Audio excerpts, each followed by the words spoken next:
مرة عصف الأنين بداخلي كم مرة قد ذاق قلبي من أساه رحلا تمر وكم كرهت مصابها لكن رأيت الخير يسكب في أنا كم مرة قد ضقت من عظم البال. بسم الله الرحمن الرحيم. الحمد لله رب العالمين والصلاة والسلام على نبينا محمد وعلى آله وأصحابه ومن تبعهم بإحسان إلى يوم الدين. ما بعد. Assalamu alaikum wa rahmatullahi wa barakatuhu. Part 3 of Takfiri Tendencies. We released part 1 and part 2 near enough a year ago. And what that was just a prelude to part 3. And part 3 would leave no doubt, and I've said this consistency, and I've always released particular trailers or tasters, should I say, over the course of the year that's gone by. And this video will leave no doubt in the minds of the people after completing all of this part, which will be roughly about 2 hours plus, that Muhammad bin Abdul Wahab and the early Najdiya are the forefathers of ISIS. It will leave no doubt. And these Salafis, who in reality are closet Takfiris, let's be completely honest, and we don't need to name them individually. I'm talking about those public speakers. If they truly stay, or the other way around, if they stay true, principally, okay, to the Takfir and the manhaj of Muhammad bin Abdul Wahab and the early Najdiya, they will honestly, and I'll be honest with you, they will be no different to the ones that we see issuing Takfir, blanket Takfir, and then at the same time, what comes with that is shedding the blood and taking the wealth of the believers. And this is what they did consistently for 70 years. Now, if they were around, so let's sort of play devil's advocate. If these same Takfiris were around in the time of Muhammad bin Abdul Wahab, they will be his foot soldiers. Let's be completely honest. Now, I find it absolutely baffling, in my opinion anyway, I find it baffling that the neo-Najdis or the super Salafis of today don't know how contradictory their manhaj is. Let's be completely honest. Because they want to label the Takfiris as misguided and innovators and even worse, Khawarij. Whereas if they were to apply that label on Muhammad bin Abdul Wahab the same way they do with the Takfiris, that wouldn't be unjust. Because they both are exactly the same. And I'll even go further, that the Takfiris of our time are the true followers of Muhammad bin Abdul Wahab. The true followers. And if he was alive today, if he was here with us today, Muhammad bin Abdul Wahab will be in the ranks of Daesh, ISIS, and he will be spearheading their campaigns and issuing fatwa to support their so-called jihad or whatever you want to call it.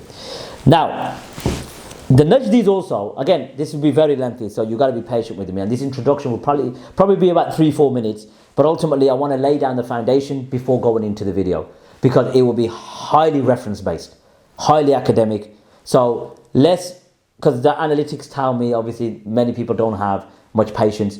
So if I get the foundations out, at least those who watch it after, who watch it in full, will understand, okay, this is how Hajji is going to lay out the video. Okay, so it's basically not just me uttering statements and issuing or providing the evidences as I go along. Let me sort of lay the foundation.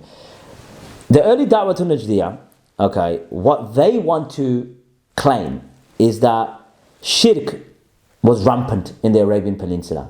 Now, the way they, spread this particular message is as if that the Arabian tribes placed idols inside the Kaaba. That's how they try to portray, as if they were so misguided that, as it was in the time of the Prophet ﷺ and in the times of Quraysh, that they had idols inside the Kaaba. That's how the neo-Salafis try to portray it as. That literally there was idols inside the Kaaba.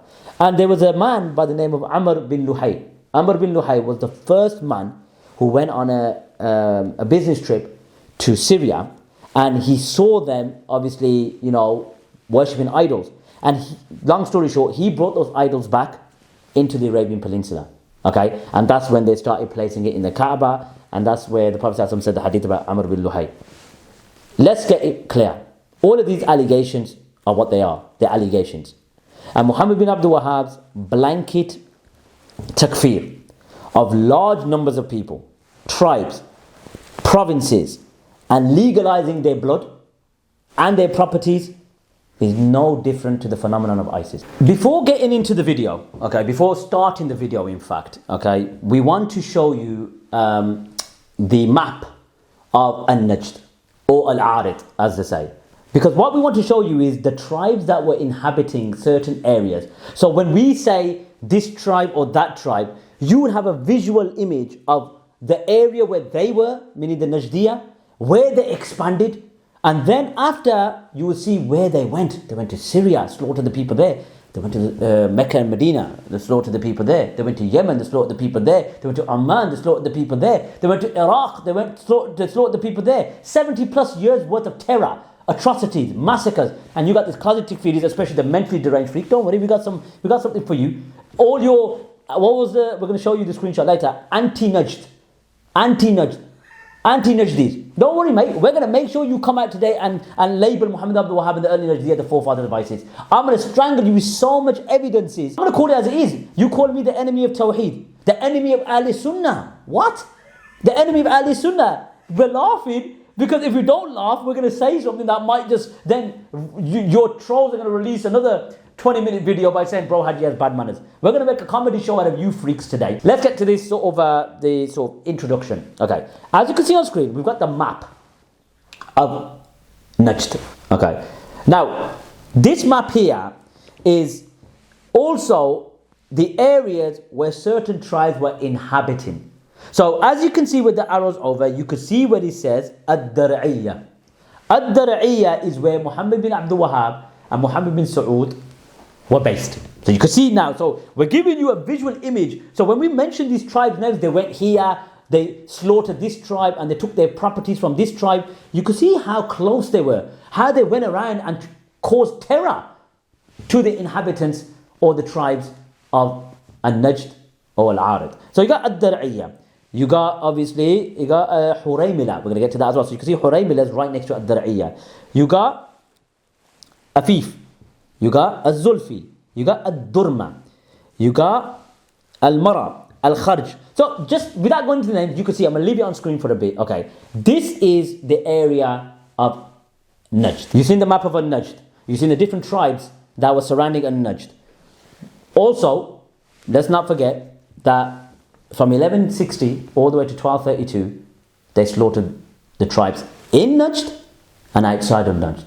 Yemen, Oman, Iraq, Syria, Hijaz, Mecca, Medina. We'll get to what they did in Mecca, Medina. Egypt as well. They went to 70 years worth of terror, and you find these sympathizers to massacres and atrocities basically try to subtly justify it. As in your da'wah, your call being for the past 2 decades that come back to the Quran and the Sunnah and the understanding of the Salaf. Okay, the understanding of the Salaf. Now, we don't disagree with you on that. As Ali radiallahu anhu said, Kalimatul haq yurid biha batin. A statement of truth, but what you guys want from it is falsehood. So now I'm flabbergasted to a certain extent that you and your likes, you minions, don't have, again, I'll say it again, the balls to come out and say, yes, he made a mistake. Just something simple as that. Oh, yes, we're not going to allow you to even say that. That's not good enough. No, that's not even good enough. What we want you to say is, yes, he spilled innocent blood. He slaughtered tribes.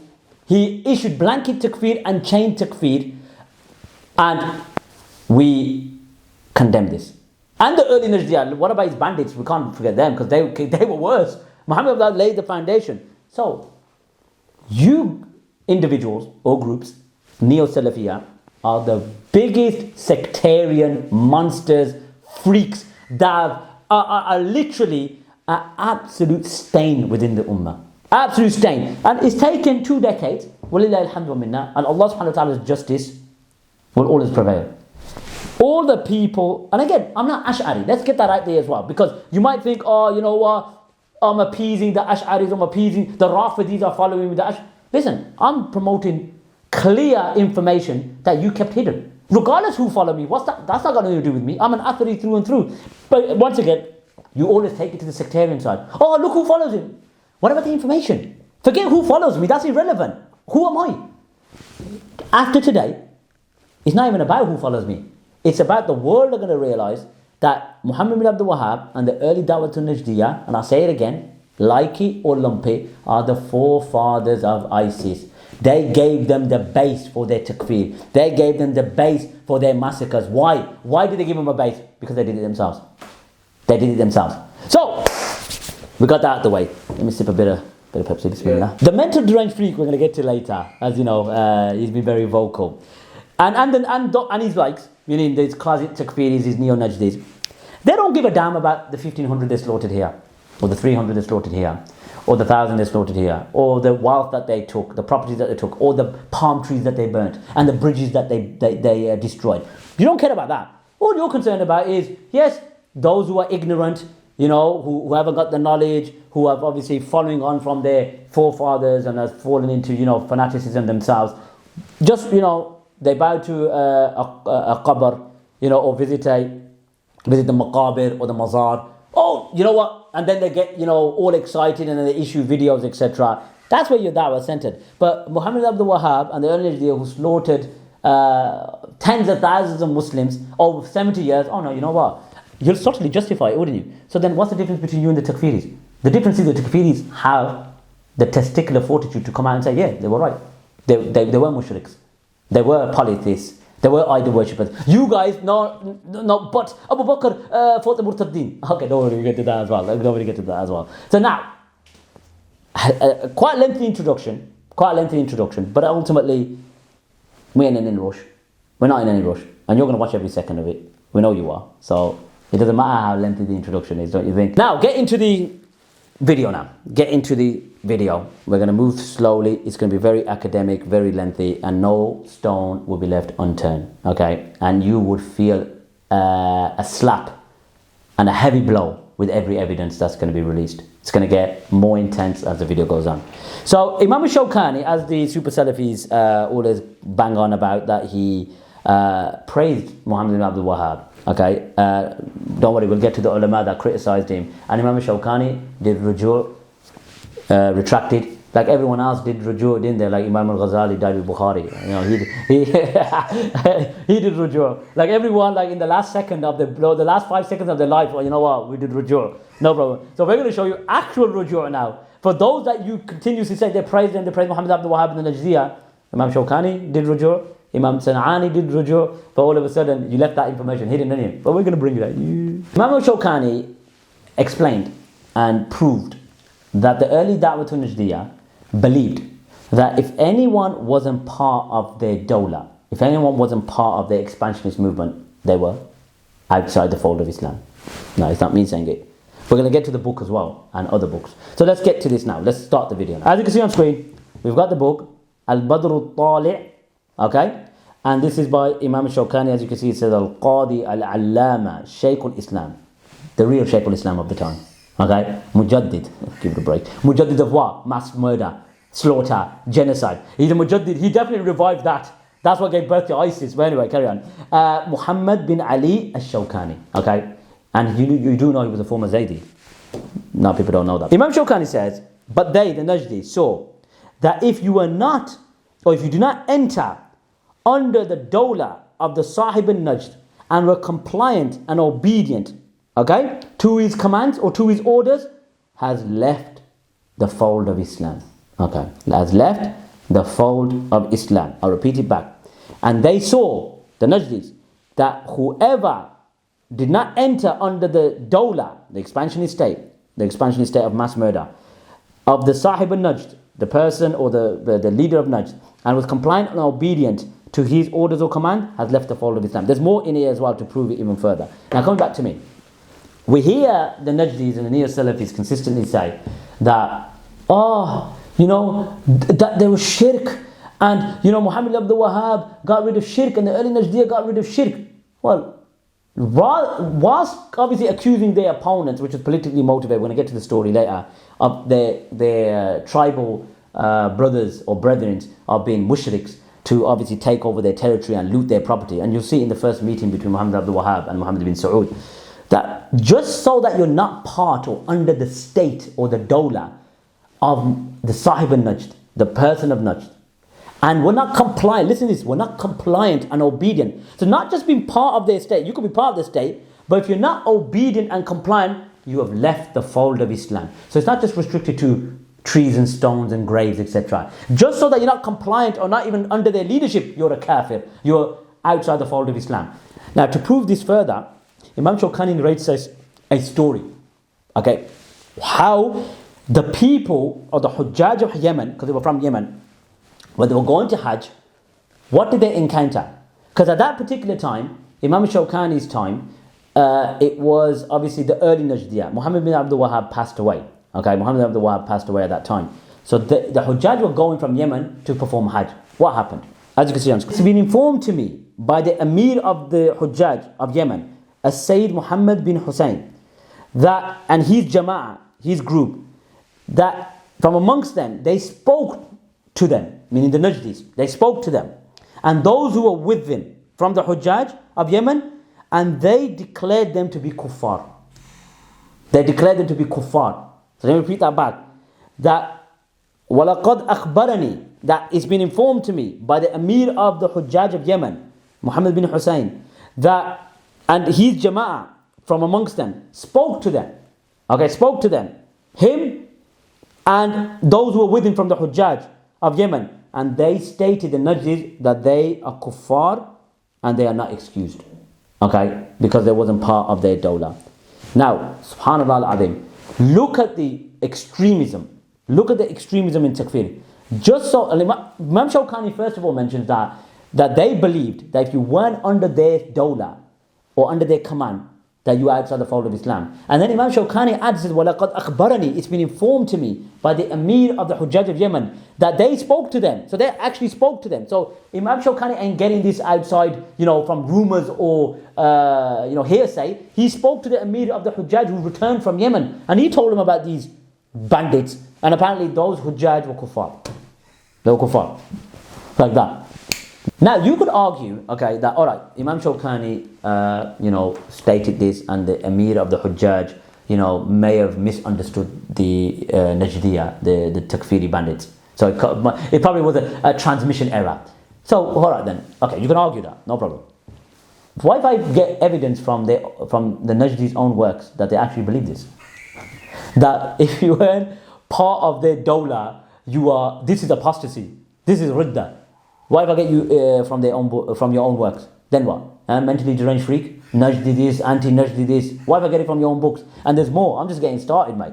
This is just a little light taster. Like what they say, you get into round one in boxing, you just have the feel process, your body's not hot, warmed up, you're not sweating, so you could get caught cold, you understand? And obviously your lights get shut. So let's get into your own works. And you were the one that placed in front of you with a sword. Okay, let's quote from it. As you can see on screen, we've got the book, durar saniyya. Mental deranged freak, the book that you had on the floor with the sword down, okay? Which obviously metaphorically, I think, subliminally made sense because that's what they were using to slaughter the Arabian tribes. So, durar saniyya, listen to this, subhanallah al-azim. It mentions, وَأَمَّا قَوْلُ السَّائِلِ, as for the statement of the questioner, that they profess, okay, or claim that they are subjects of the Turks and the Turks of the past. Okay, so now what he's talking about is the Arabian tribes that they say, the Arabian tribes, that they say that they are the subjects of the Turks and the Turks of the past. Okay, so that means the Uthmani Khilafah, because he's not just saying the Turk, he's saying the Turks of the past as well. So the Uthmani Khilafah. And they haven't entered under the rule of Ibn Saud. So these Arabian tribes are saying, we're not part of Ibn Saud, we are subjects of the Turks. Okay? We're the subjects of the Turks. And we've not entered under the rule of Ibn Saud and his obedience, meaning obeying him. Except that they have been usurped, meaning that they've been taken over by force. And this is also the greatest evidence upon their ridda.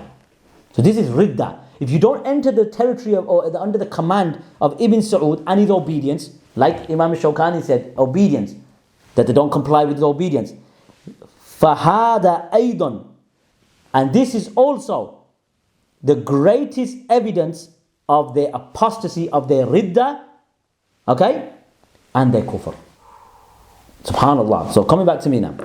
So you see what Imam Shawkanis said, and the Emir of the Hujaj of Yemen, that they basically believe that if you're not part of their dawla, you're a kafir. And they even told the Emir of the Hujaj, when they were coming to Hajj, they go, you guys are kuffar. You guys have no excuse. And this is from durar saniyya, that they are saying, yeah, if you're not entering upon the territory of Ibn Saud, this is the greatest evidence of their apostasy and their ridda. So to prove this even further, listen to this. Carrying on even further. We haven't even got to the tarikh Najd. We haven't got to Anwan and Majd. We haven't got to Mufid al-Mustafid. We haven't got to all those works that prove their mass murders. And I'm probably 10-15 minutes into the video. You understand? And this is, if I shut the camera off now, this will be sufficient. But don't worry, we've got another couple of hours left. So you're not going to get off lightly. Anyway, talking about those Arabian tribes, the ones who say we're part of the Turks, who who answer their call and support them from the people of Najd. Their hukam, meaning the ones that said they're part of the Turks and is ridda, those who aid those Najdi tribes, who support those tribes that support the Turks, they're apostates as well. So you see chain takfir now. So chain takfir. So those Arabian tribes that say they're part of the Turks, they're kuffar. But those Arabian tribes that aid those Arabian tribes and support them, they're kuffar as well. Then it says, and it's obligatory upon all the Muslims to fight them and do jihad against them. You can't do jihad against Muslims. And as for those who refuse to do jihad against them, those mushrikeen, okay, those Arabian tribes who are apostates, and they say that they are our brothers, or they're their brothers, sorry, and they are upon haqq, their ruling is also upon their ruling. I mean, their ruling is also upon them as well. So they're kuffar mushrikeen as well. So everyone's falling like dominoes, apostates upon apostates. And because he has agreed with their view and have belief upon their belief, including after having knowledge of it. So basically what they're trying to say is that those Arabian tribes who aid those tribes who are claiming that they're under the banner of the Turks and not Ibn Saud, they're kuffar mushrikeen, and they deserve to be fought, and jihad against them will be done as well. It mentions a few names. It mentions obviously the son of Faisal bin Hamid and his followers, and then those who proceeded towards the Walad al-Sharif. Now the Walad al-Sharif, the Sharif were the family that were looking after the Hijaz on behalf of the Ottomans. Okay, so the Ottomans were in control at that time, and they obviously controlled al-Hijaz on behalf of the Uthmaniyun. Listen to this. And they call to their leadership. So the son of the Sharif and the son of Faisal bin Hamid and various others, they call themselves to their leadership. And those, there is no doubt in their apostasy, meaning in their state, as we mentioned. And the reason why is that those called to enter under the banner of who? Al-Mushrikeen. And it says, and it is imperative upon all the Muslims to do jihad and fight them. And likewise those who assist them or aid them, okay, who grant them support or shelter them and grant them support, then the ruling upon those people who do that is the same ruling upon those mushrikeen, murtaddun, kuffar, etc., etc. The claim from the Neo-Salafis in Najdiya about committing shirk and those who obviously were worshipping idols, etc., it wasn't restricted to that. Muhammad Abdul Wahab and the early Najdiya made blanket takfir on tribes, killed them, chain takfir on tribes. So those who weren't even worshipping trees and stones, we're going to get to a tribe that weren't even worshipping trees and stones, because they had allied with those who apparently worship trees and stones. They were kuffar and they were pillaged and they were killed as well. So that was just a taster to show you that. And Imam Shawkanis we're going to get to, because that book Al-Badr al-Tali', there's statements in there from Imam Shawkanis regarding Muhammad Abdul Wahab's books. We're going to get to that as well. So before going to Tarikh Najd or Anwan al-Majd, okay, those two books from Ibn Ghannam or Ibn Bish, or Ibn Bish or Ibn Ghannam respectively, let's play a Saudi Sheikh by the name Sheikh Khalid, who mentioned what I just proved, that they made takfir and slaughtered the people based upon them not being under their banner and not being under their control. That was clear ridda for them. That was sufficient proof for your apostasy if you didn't volunteer and did not accept to be under their dawla. Have a listen. واعتبروا دولتهم هي الدولة الإسلامية فقط. يعني ما يحصل من داعش الآن هو نفسه حصل من دعوة الشيخ محمد بن عبد الوهاب في البداية. ولهذا أنا أتعجب ممن يصف الدواعش بالخوارج ولا يصف الشيخ محمد عبد الوهاب وأتباع الأوائل بالخوارج. أنا لا أصفهم، أقول هناك أخطاء مخالفات للسلف، لكن الأصل أنهم أهل سنة. They believed that they were the only Islamic state. Okay, they believed that. They believed they were the only Muslims on the planet. That's how extreme they were. And I find it absolutely shocking to this day that those who are like anti, or have a stringent view of takfir, very stringent, were the first ones to defend Muhammad ibn Abdul Wahab in the early Najdiyyah, but then critique the takfiris of today. That is so, you have a contradictive methodology. That is so contradictive, it's absolutely scary. That Muhammad Abdul Wahab and the early Najdiyyah were the founders, were the forefathers, laid the foundation, laid the base for this understanding. But the ones who actually follow Muhammad Abdul Wahab, truly, who are the real followers of Muhammad Abdul Wahab and the early Najdiyyah, you criticize them, but then you don't criticize Muhammad Abdul Wahab. Plastic methodology. So, now we're going to get to the story. Now this is going to be very, very academic and reference based. And this is going to be going on for so long. Because from 1157 all the way to 1232, we will show you every single... From 1157 all the way to 1232, we will show you now the blanket takfir and the chain takfir and the massacres and the slaughters and the atrocities and the butchering and the looting and the destroying of bridges and the burning of trees and destroying their crops. You will see this, and then we will see what excuses you give. So now let's get into this. This is now really the start of an academic beating, an academic destruction. Every piece of information that you try to hide from the Muslims, it will come out now. As you can see on screen, we've got the book Anwan Majd fi tarikh Najd. Okay, and this is the first volume by Ibn Bishr. Okay, Ibn Bishr. Now this year, as you can see, it's the year 1157. Okay, so we're starting off in the year 1157. Okay, so this is the year 1157. Now, backdrop now, before going into the story. Muhammad ibn Abdul Wahab obviously was getting exiled from town to town. He had a brief stint, we're just fast forwarding, he had a brief stint in living in the tribe of Huraymila.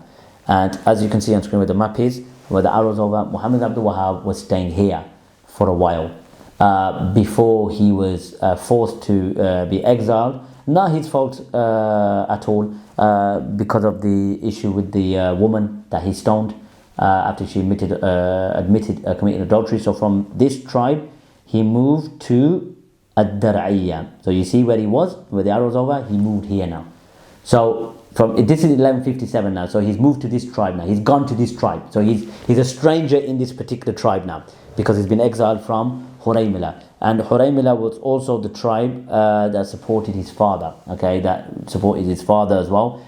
And the leader at the time, obviously it was his offspring that obviously also supported Muhammad ibn Abdul Wahab, but his father was the one that supported Abdul Wahab, meaning the father of Muhammad ibn Abdul Wahab. So anyway, 1157 now. Muhammad ibn Abdul Wahab entered into ad-dirriya, and it mentions that the wife of Muhammad bin Saud was a woman that had intelligence and religion and understanding. So the wife of Muhammad bin Saud.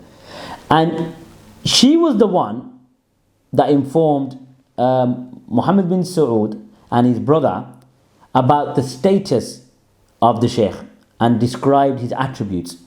Okay? And he obviously enjoins the good and he forbids the evil.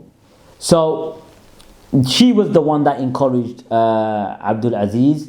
She was the one that encouraged Muhammad bin Saud to give an opportunity to give the Sheikh refuge and speak to him. Then he also mentions that when Muhammad bin Saud entered upon his wife and she informed him of the status of the Shaykh, meaning Muhammad bin Abdul Wahab, she said to him that this man, basically summarizing that Allah subhanahu wa ta'ala was the one that sent him to us, or sent him to you, and he is a ghanima, so grasp him, basically.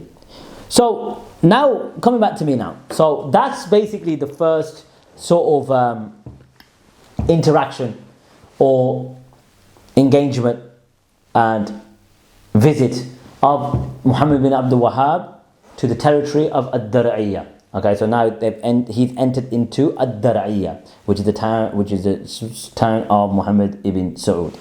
So his wife was the one that encouraged her husband to, give a chance to speak to the Sheikh because she heard about him. So how did the conversation take place? Okay, this is going to be really interesting, and it kind of leads up to what took place in terms of the atrocities. It's a very, very somber conversation, and it kind of, and when after I read it out, you will be like, wow, it was like they were plotting this at the get-go, like literally at immediately. This is what they were planning on doing. And you'll see. So as you can see on screen. So Muhammad bin Saud entered upon the house of, I think it's Ibn Suwaylim. And he greeted the Shaykh. And he said to the Shaykh, glad tidings to a land which is better than your land, and of honor and of bounty. So now Muhammad bin Abdul Wahab is responding to him. So look at this. Glad tidings, okay, to you of honor and consolidation and victory. Okay, this is the speech of Tawheed which all of the messengers call to, and whoever clings on to this or that and acts upon it and aids it, they will take control of the lands and the servants. Subhanallah. So look at the response. I'll repeat it again. So Muhammad bin Abdul Wahab responded by saying, and I give glad tidings to you of honor, at-tamkeen, meaning like consolidation, like leadership or taking control, and victory, a clear victory. And this is the speech of Tawheed, which the messengers call to. Listen to this. And whoever clings upon it and acts upon it and aids it, Allah will give him control over the land and the people. So subhanAllah, this is just the first conversation. So Muhammad bin Abdul Wahab already talking about him taking control over the land. Already. So listen to this. And look what Muhammad bin Abdul Wahab says. Subhanallah. He says, وَأَنْتَ تَرَى Najdan. Do you not see Najd? All of it and its surrounding areas are upon shirk and ignorance. So subhanAllah, think about this for a second now.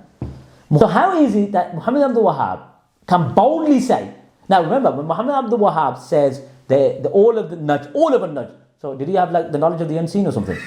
That he knows all of a Najd, and not just all of a Najd, the surrounding areas as well are all upon shirk. And we know from Muhammad bin Abdul Wahab's methodology, when he says they are upon shirk, he means they're murtaddin. And I'll show you and I'll prove to you in this conversation, the first conversation, that they'll talk about ghanima already. So that's proof that they were murtaddun according to Muhammad bin Abdul Wahab from the get-go. From the get-go, because he's talking about ghanima, which we're going to get to. I'm going to prove it to you. You know, bro, Hajji brings the receipts. If he's talking about that all of Najd are full of shirk and the surrounding areas and jahal and division and difference and fighting some of them. And look what he says now, subhanAllah, as you can see on screen. Look at this, subhanAllah. He said, فَأَرْجُ أَن تَكُونَ إِمَامًا. And I hope that you become the imam of all of them from the Muslims and your offspring after you. So Muhammad bin Abdul Wahab is talking to Muhammad bin Saud. This is the first conversation they're having. And Muhammad bin Abdul Wahab boldly claims that all about the Najd and the surrounding areas upon shirk and division, etc. And then he says, I hope that you become the imam and all the Muslims congregate upon you and your offspring after you. So first of all, they're mushriks, according to Muhammad Abdul Wahab. And then he said, I hope you become the imam of all of them, and the Muslims unite upon you and your offspring as well. So you can see Already they're having conversations about taking control and, and all of them are upon shirk. Muhammad Abdul Wahab has just entered into his bloody territory. Like literally, you're speaking to the man for the first time. Before anything, let's be honest, you just entered into his territory. You should be asking, hey, who are you? Who is that guy? You understand? That's what you should be asking. You don't know who Muhammad bin Saud is. It was his wife that introduced you to Muhammad bin Saud. So before talking about, I want you to be the Imam and all of the Najdis upon shirk and all the surrounding areas upon shirk, etc. And then you're saying, I hope you become the Imam of all the Muslims unite upon you and your offspring. You don't even know who this guy is. So you see what I'm saying? Look how they're buttering each other. It's like, you know what it's a case of? You know what it's a case of? You scratch my back, I scratch yours. I'm telling you, already, let me get to the point where I said that already. Look, he's already said that all of Najd upon shirk and all of the surrounding areas upon shirk. I'm going to prove to you now that when Muhammad Abdul Wahab says this based on his methodology, that they're mushriks and they're murtaddun. Why? Because they talk about ghanima. Let me show you. So then, as you can see, Muhammad bin Saud, look at this, subhanAllah, it's kind of shocking. It makes you wonder what the hell was going through each other's minds. After that, Muhammad bin Saud requested from Sheikh Muhammad bin Abdul Wahab to give him bay'ah. Okay, nice. Okay, so bay'ah. So Sheikh Muhammad Abdul Wahab gave him bay'ah already. This guy could be like, a mass murderer, or, you give bay'ah just like that to someone who you don't even know. You just enter into his territory and you just give bay'ah like this. Like, let's think about it for a second. Just like that. To give bay'ah to someone, you got to know who this man is. So it's like Muhammad bin Abdul Wahab already handed his life and soul in the first meeting. But let's be honest, obviously he had no choice, didn't he? He was getting kicked out from place to place. He was just thinking, thank God I got someone who I could just live for like 6 months to a year and relax. But listen to this, I'm going to show you something. Muhammad bin Saud made a condition that Muhammad bin Saud won't deny him any ghanima. Won't deny him any ghanima. And bear in mind, it was Muhammad bin Saud that placed that condition to the Sheikh. So what did the Sheikh respond? Muhammad bin Abdul Wahab, what did he respond? The Sheikh agreed to it and made the statement. What statement did he make? He said that Allah subhanahu wa ta'ala will replace you more ghanima than that.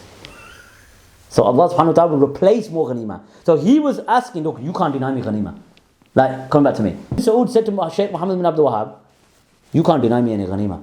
I'm going to take ghanima.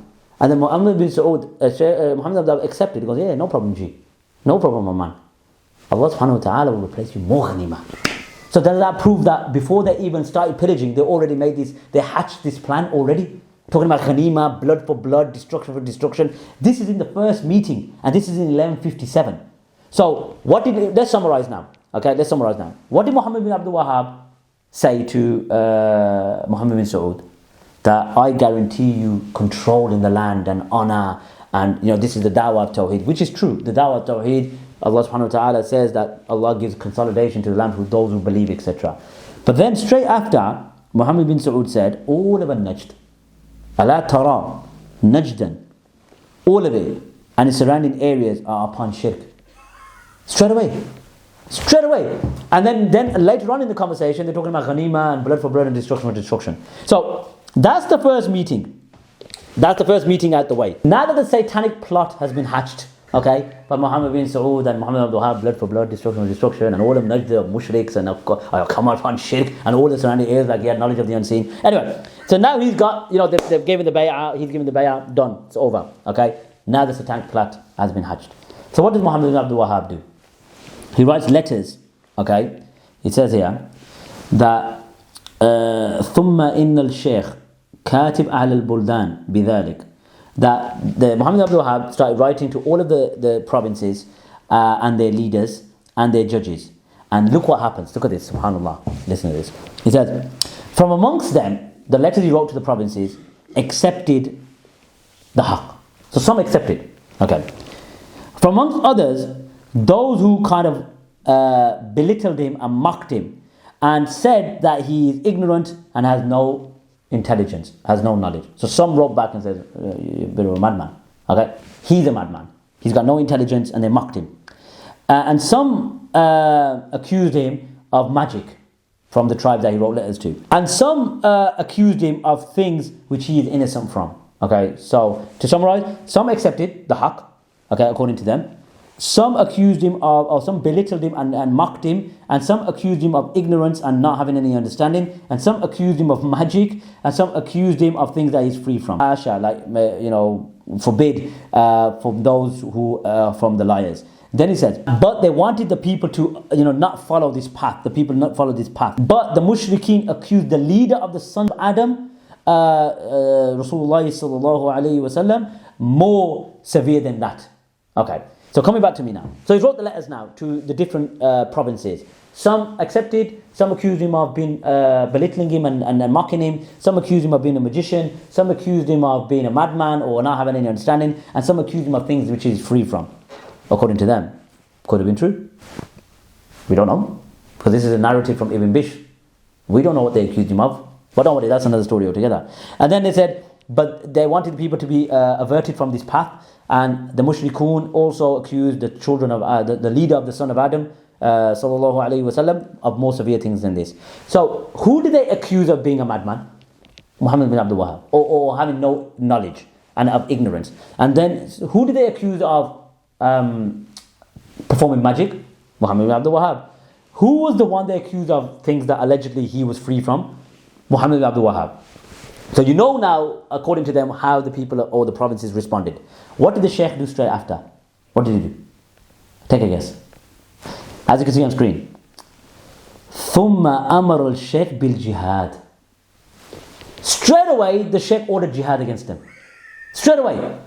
So, and then he says, for those who harmed the people of Tawheed and insulted them. Okay? Insulted them. And he mentions other things as well. So coming back to me now. So straight away, this is 1157. Bear in mind, it's still that year when the devilish plot or the satanic plot was hatched.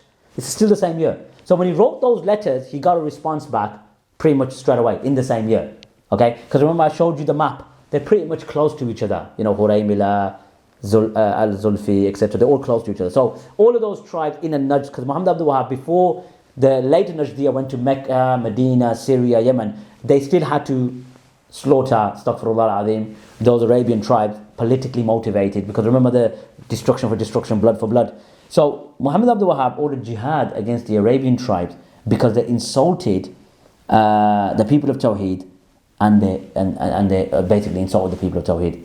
So just because they accused him of being a madman or a magician or not having any ignorance or having ignorance, how can he order jihad against those Arabian tribes? Think about it. It's not the Messenger of Allah sallallahu alayhi wa sallam. Whoever accuses the Messenger of Allah sallallahu alayhi wa sallam of being a magician, this is kufr. Hasha lillah. Whoever accused, like Dhul Khuwaisra, when he said, i'dil ya Muhammad fa innaka lam ta'dil. Like, oh Muhammad sallallahu alayhi wa sallam, be just, for indeed you're not just. That's why Umar bin Khattab says, or kama qal, da'ani udru wa'naquhu. Like, allow me to strike his neck. This is the Messenger of Allah sallallahu alayhi wa sallam. This is different. We're talking about Muhammad Abdul Wahab here. And he's ordering jihad just because they accuse him of being a magician. And what's his argument? What do you say? They harm the people of Tawheed. So that means he can order jihad against these tribes. So the question here is, if he ordered jihad, they're not Muslims. You can't order jihad against Muslims. You can fight each other. Astaghfirullah. If Muslims fight each other, then that is based upon one are transgressors and one are from the people of truth. Now you see the premise and the position and the methodology that Muhammad bin Abdul Wahab had and this is Muhammad bin Abdul Wahab and Muhammad bin Saud. We're going to get to Abdul Aziz bin Muhammad bin Saud, Saud ibn Abdul Aziz bin Muhammad bin Saud, Abdullah ibn Saud ibn Abdul Aziz bin Muhammad bin Saud. Do you think, I guarantee you guys don't even know these names. I guarantee you guys even know these. I'm giving you the progeny. You don't even know this. I guarantee you graduates from Medina don't even know these names. And I'm telling you it. You understand what I mean? About all of these tribes and all these areas. Because you know why? You're force-fed. You're brain-dead. You're box-headed. You're sheep. You guys have no brain capacity and no intelligence to think for yourself. So, you according to Muhammad bin Abdul Wahab, let's just sort of summarize before. Now we're going to get to the story now of how many people he slaughtered. He believed if you insulted him, you're kuffar. Because he was the deen. He embodied Islam. So if Muhammad Abdul wrote you a letter or me a letter, for example, and he said, come back to Tawheed. You know, the usual letters. And we're going to go to his letters as well. Shocking things in Rasail al-Shakhsiyya. You think, again, you don't even know about this book either. You understand? And if you go to Tarikh al-Najd, he's got a whole section of Rasail. You understand? Of letters. But don't worry, we get to that. So, you're kuffar. And this is clear proof. Anyone who's got any, sanity or understanding or intelligence, that this is clear that Muhammad bin Abdul Wahab already had the mindset and the intention to go and perform jihad. Because they wrote letters back accusing him of being a magician or having not understanding. Alright, if someone accused Muhammad bin Abdul Wahab of not having any understanding, is that a crime to the point that it's apostasy and jihad has to be ordered against them? So Imam Shawkani was right. Do you remember what I said about Imam Shawkani? When he said, وَلَكِنَّهُمْ يَرَوْنَ, that they saw that if you're not under the obedience and under the dawla of Sahib al-Najd and compliance, you are outside the fold of Islam. And then the Hujaj that went to Hajj and they met the Najdis, these bandits, these Takfiris, and they spoke to them, because Khatibuhu, they spoke to them and those with them, and they go, you guys are kuffar. And let's be, hold on here, let me just sort of get my memory back. Who's doing this today, by the way? Or who did this? Oh yeah, ISIS, Daesh. Did they do this? Go ask the people of Syria. You could speak to the people of Syria, they're on the ground. Ask them what the Daesh were doing. When they were taking territory upon territory. Anyone else that was there, who were resisting against Bashar and the genocide and the mass murder for over 10 years, if you had to be under their khilafah. If you weren't under their khilafah, you were kuffar. Now, who did they take this from? Now think about it. Who did they take this from? Muhammad bin Abdul Wahab and the early Najdiya. Now we'll go into obviously, all of those alleged tribes that didn't accept his da'wah. Remember, he's not the messenger of Allah sallallahu alaihi wasallam, where he can order jihad just because they accused him of or belittled him and mocked him. Like, who are you? Like, who the hell are you? Or they accused him of things that he was free from, potentially. But who the hell are you? You can't just order jihad based on that. Let's carry on. So he mentions, Ibn Bishr, he mentions that when Allah subhanahu wa ta'ala favoured and made it apparent that this call or this da'wah and this deen, and they united, the Muslims obviously united, etc. And the sun of Tawheed basically shone on the hands of the muwahhideen. You see the language? وَأَمَرَ الشَّيْخ بِالْجِهَادِ لِمَنْ أَنْكَرَ التَّوْحِيدِ مِنْ آلِ الْإِلْحَادِ. You see that? You see that there clearly again, that obviously the people of Tawheed and the muwahhideen, that the Shaykh ordered jihad, bil jihad. Amr al Shaykh bil jihad liman ankar al tawheed min ahl al ilhad. That the Shaykh ordered jihad, those who rejected Tawheed from those atheists, from the people of atheism. Coming back to me now. So you see the intent there, okay? From what Ibn Bishr mentioned, that now this is still 1157. We haven't moved from 1157 yet. That the Shaykh obviously ordered the jihad, as you noticed, and thereafter he's now ordering campaigns. And this is in Riyadh. It's somewhere in Riyadh. The Shaykh ordered jihad for those who rejected Tawheed. Rejected Tawheed is rejecting Islam. Like I said before, they portray as if the Arabian tribes at that time literally placed idols inside the Kaaba. They were that far gone that they were worshipping idols. Like Amr bin Luhay, like when he brought the idols back. That's what they are portraying the Arabian tribes to have, that have sort of turned back their heels on Islam and were basically mushrikun in essence. We can't buy that. And Shaykh Muhammad Abdul Wahab is saying, ordering jihad upon the atheists, Ahl al-Ilhad, atheists. Like, subhanAllah, look at the language. This is takfiri language. You see? The atheists, the mushrikun, etc. Now, what we're going to do now is show you that Muhammad bin Abdul Wahab didn't slaughter tribes just because of them being mushriks. Like he said, all of Najd were upon shirk and the surrounding areas. They also had this premise, and again this is when we get to Nawaqid al-Islam, and we'll show you from their own writings, that you didn't necessarily have to be committing shirk according to them, worshipping idols, etc., in order for you to be mushrikeen. No, we're going to show you now that tribes who weren't even worshipping trees or stones, but they just had a doubt, or they accused them of being traitors according to their own feeble suspicion, they were slaughtered as well. This is now we're going to prove this. This particular proof now will show you that all the allegations from the neo-Salafi, these classic takfiris, from the mental deranged freak, and his likes, that they were worshipping trees and stones, and no, it had nothing to do with trees and stones. Like I said, it was politically motivated, and you'll see right now. As you can see on screen, we got now Tarikh Najd by Ibn Ghannam. Okay, so we just quoted from Anwan al-Majd.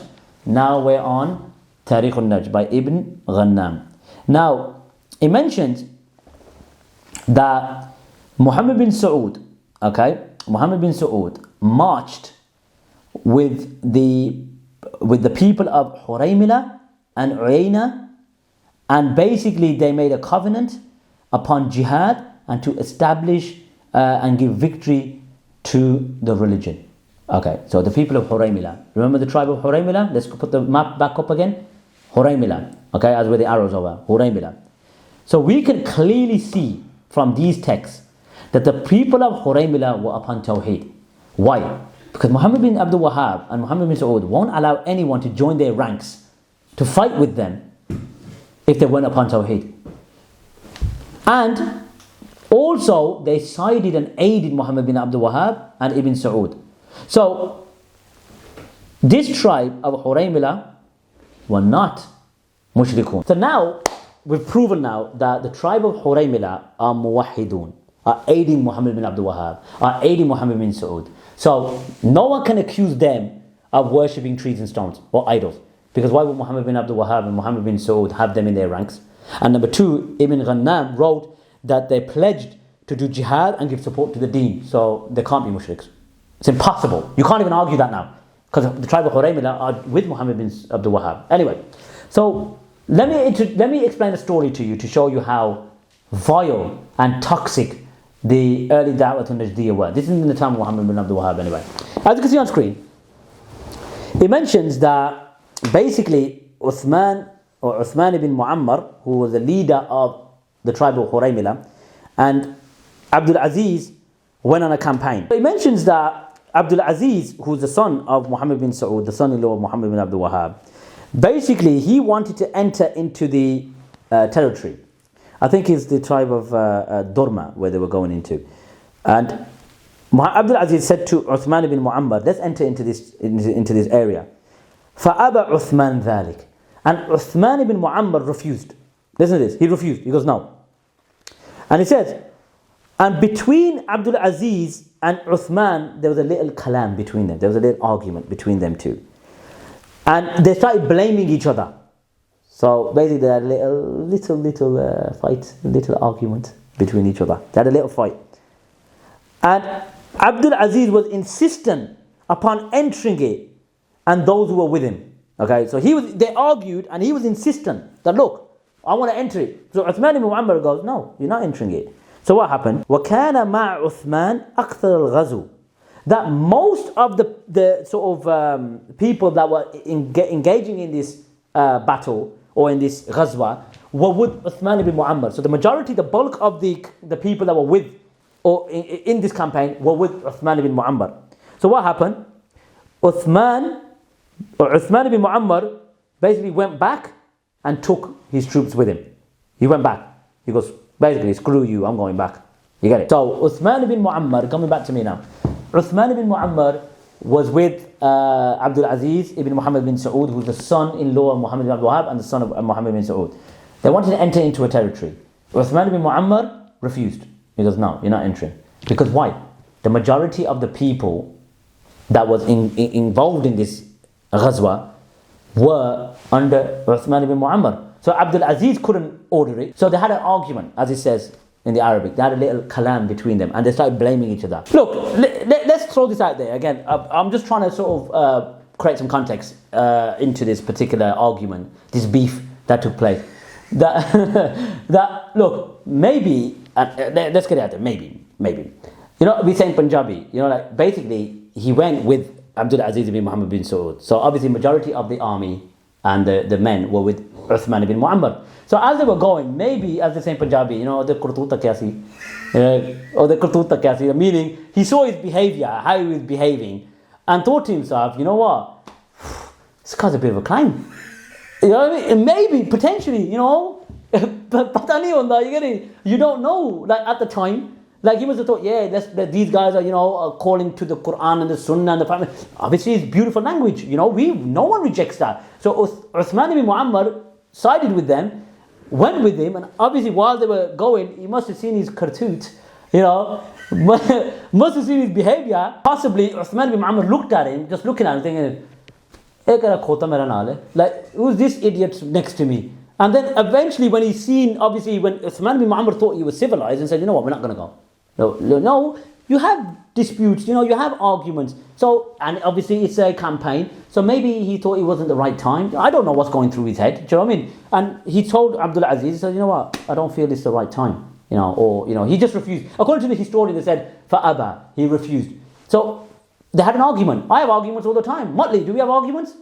There you go, all the time we have arguments. Bear in mind, this is just the beginning. I'm on the early years, during the years of Muhammad bin Abdul Wahab and Muhammad bin Saud and Abdul Aziz bin Muhammad bin Saud.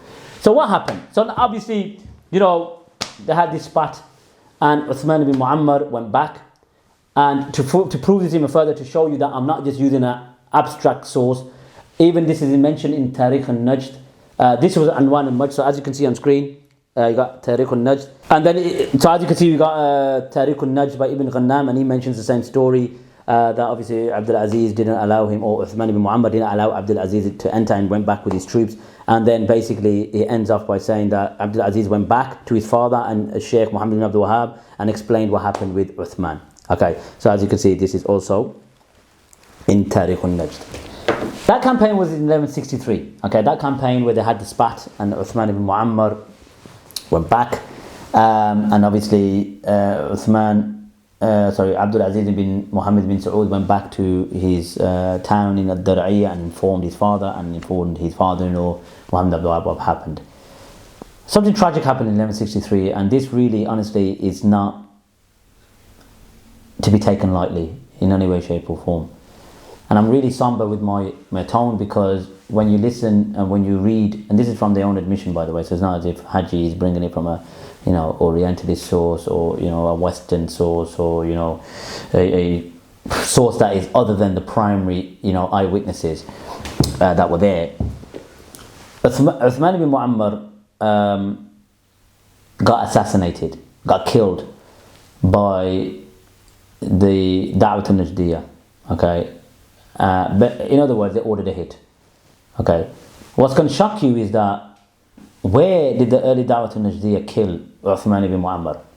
And what was their justification? Because remember, this is the key point I'm trying to emphasize that really destroys their argument about those who are, you know, straightforward, who are honest with their manhaj. They say, yeah, they were mushriks, you know, they were worshipping idols, and, you know, they deserve to be killed, etc. You know, Ibn Taymiyyah, and we'll get to Bakri, and we'll get to, obviously, you know, Ibn Taymiyyah was nothing like these monsters. So Uthman ibn Muammar got assassinated, okay, got killed. What was the justification for killing Uthman ibn Muammar, and where did they kill him? Okay, as you can see on screen, 1163, Maqtal Uthman ibn Muammar. Okay, Maqtal Uthman bin Muammar, the killing of Uthman ibn Muammar. So he mentions that we enter into the year 1163. Okay, and in it is the killing of Uthman bin Muammar. Okay, so Uthman ibn Muammar, who had the spat with Abdul Aziz ibn Muhammad ibn Saud, he got killed. And why did they kill him? Listen to this. This is from their own admission. And the reason why is because he made apparent, okay, or there was clarity from him of aiding or allying with the people of falsehood and belittling those with him from the Muslimin, and seeking closeness to their enemies. And he was making apparent, or he was splitting the ranks and causing dispute. That suspecting a fellow Muslim who want any mushrik according to them, because he's fighting with them. But that was enough for Muhammad bin Saud and Muhammad bin Abdul Wahab and Abdul Aziz bin Muhammad bin Saud to accuse them of aiding the people of falsehood and belittling the Muslims and seeking closeness to their enemies, etc. Now, where did they kill him? Okay, where did they kill him? Do you know where they killed him? So when he finished his Salatul Jum'ah, his Jum'ah prayer. Now Jum'ah prayer you could only pray in a mosque. Okay, you can't pray Jum'ah at home. So when he finished his Jum'ah prayer and basically left to pray, like he's finished the Jum'ah prayer now, the Salat, and he's going to pray now, his Sunnah. They killed him inside the masjid. Utila fil masjid.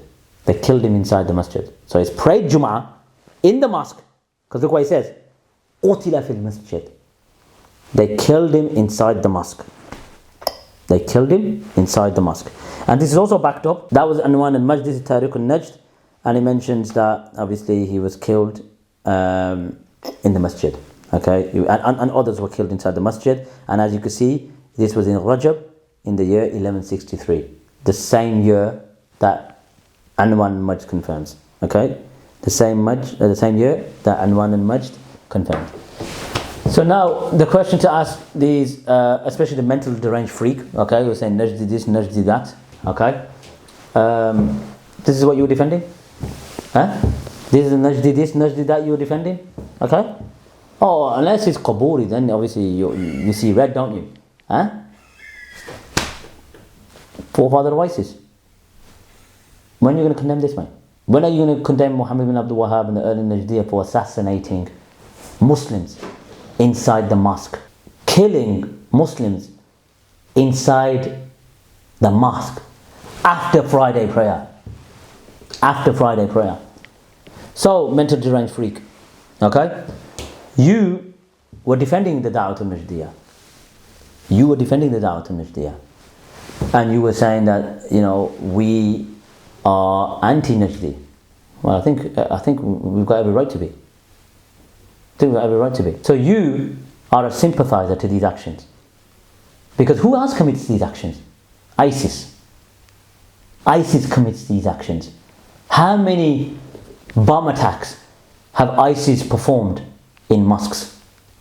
And again, I know you can, and just to get this out there as well, before people who send me messages saying, be wise with your words, etc. I know he condemns ISIS. I make that clear. He condemns ISIS. But I find it hypocritical that he defends the Najdiyyah, Muhammad bin Abdul Wahab and the early Da'wat al-Najdiyyah, but condemn ISIS. That is a oxymoron. You can't condemn that, but not condemn this. And by the way, this is from their own testimony, that they killed Uthman ibn Muammar inside the mosque after Jum'ah prayer. Okay? So all of you Najdis, leave the mental deranged freak because he's a freak anyway. All of you Najdis, all of you closet Takfiris, who performs these sort of atrocities in our times? So when I said the forefather of ISIS, because let me tell you something, Muhammad bin Abdul Wahab was the one that issues fatwa, don't you think? Because remember, he's the sheikh, he's the mujaddid. So if anyone's going to go and start assassinating, again, you could say this is suspicion. Whoa. It's not a coincidence, don't you agree, that a spat happens. Abdul Aziz, his son-in-law, goes back to Muhammad bin Saud, his father, and his father-in-law, Muhammad bin Abdul Wahab, tells them what happens, and then mysteriously Uthman ibn Muammar gets killed inside a mosque. I'm not saying that this is, Don Corleone and, Lucky Luciano, and, I'm not saying that this is mafia sort of violence, but they use it in the name of religion, by the way. And who else uses who else attacks or blows up masjids and kills people inside mosques? Who? Answer that question. I'm not going to answer it for you. Answer that question. Who else did that? And who else did it? Where did it start from? 1163. 1163 is over 200 years ago, mate. Hijri. We're 1443. Is that right, Motley? 1443. 300 years? Is that right? Roughly. So Forefathers of ISIS. This is 1163, by the way. I'm going to get to 1232. So think about it. 1163, 1232. And this is just a starter. You're going to think, bloody hell. He's going to put a lot of heat on us.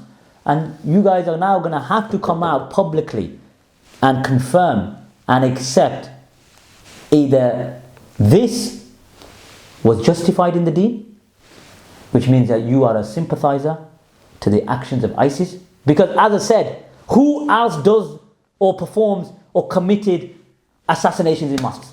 Tell me who else has done that in our time. Who? The Takfiriyun. So you're going to say, yeah, the Takfiriyun. Yeah, ISIS in their lives. And who else did it? The early Najdiya. See the similarities? See when I said striking similarities? Now let's get to the story now. Uthman ibn Muammar, they accused him of aiding the enemies and being he made mawalat, like he made alliances with them, etc. So that's just Uthman ibn Muammar. Do you know what the early Najdiya did after that? They made the whole tribe apostates. Now they've assassinated Uthman ibn Muammar, who was a leader of Huraymila. Now what did they do? All of Huraymila now are apostates. All of them, every single one of them. Where's the proof? As you can see on screen. Irtadda al Huraymila. The al Huraymila, blanket takfir. This is blanket. The people of Huraymila became apostate, and their judge was Sulaiman bin Abdul Wahab, the brother of Muhammad bin Abdul Wahab. So coming back to me now. So now they've assassinated Uthman ibn Muammar, who's their leader of that tribe. And the whole tribe of Huraymila now are apostates, according to Muhammad bin Abdul Wahab and the early Najdiya. And who was the leader of that tribe? Muhammad bin Abdul Wahab's brother. So the early Najdiya, or Muhammad bin Abdul Wahab, made takfir on his own brother. He accused him of being a kafir. He accused him of being a murtad, an apostate. So as you can see on screen, he also mentions that the Sheikh, meaning Muhammad Abdul Wahab, when he knew of his brother, striving to cause fitna and basically spreading shubuhat, he sent him a letter advising him, okay, and basically giving him nasiha. And what did he say? And he warned him of punishing him. Look at that. Look at Muhammad ibn Abdul Wahab and Najdiya. Okay, he warned him of punishing him. Look at the mindset of Muhammad ibn Abdul Wahab.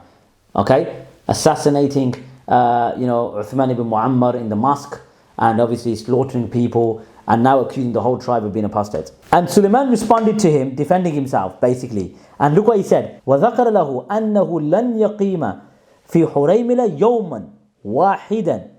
He will not stay. Sulaiman's affirming that he will not stay with the people of Huraymila one day if he saw any apostasy from them.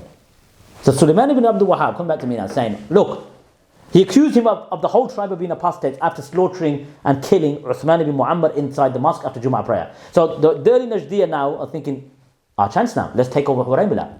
Okay, we killed their leader, they're apostates, let's go get them. So unfortunately for Muhammad Abdul Wahab, the qadi, the leader or the judge, was his brother. So he said to him, look, if you don't refrain, I'm going to punish you. Look at that.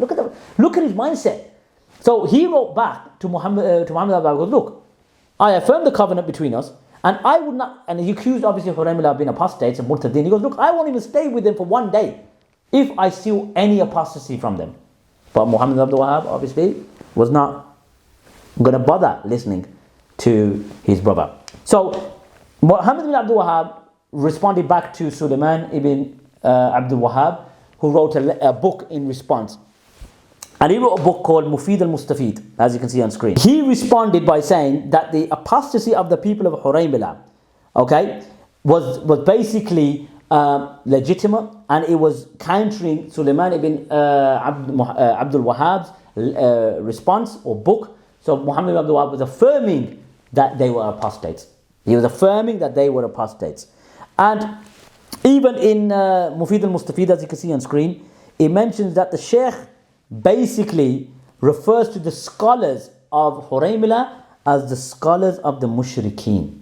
Okay, the scholars of the mushrikeen, and they affirm shirk akbar and they don't reject it and they don't deny it. So the people of Huraymila, as I mentioned before, coming back to me now, they affirmed in 1157, I think it was, in 1163 or 61, that they were aiding the da'wah, they were aiding the religion, they were upon Islam, they were giving nusra to the deen. So how is it possible that Muhammad ibn Abdul Wahab, just like this, could slaughter Uthman ibn Mu'ammar just because of a spat with Abdul Aziz ibn Muhammad bin Saud, and then a few years later go in Huraymila and accuse all of them of being murtaddeen and calling the ulama of mushrikeen? So furthermore, just to fast forward from this story, as you can see on screen in Tarikh Najd, basically after so many sieges, after so many campaigns, they opened up Huraymila, okay, in 1167, okay, no, 1168, they took over Huraymila.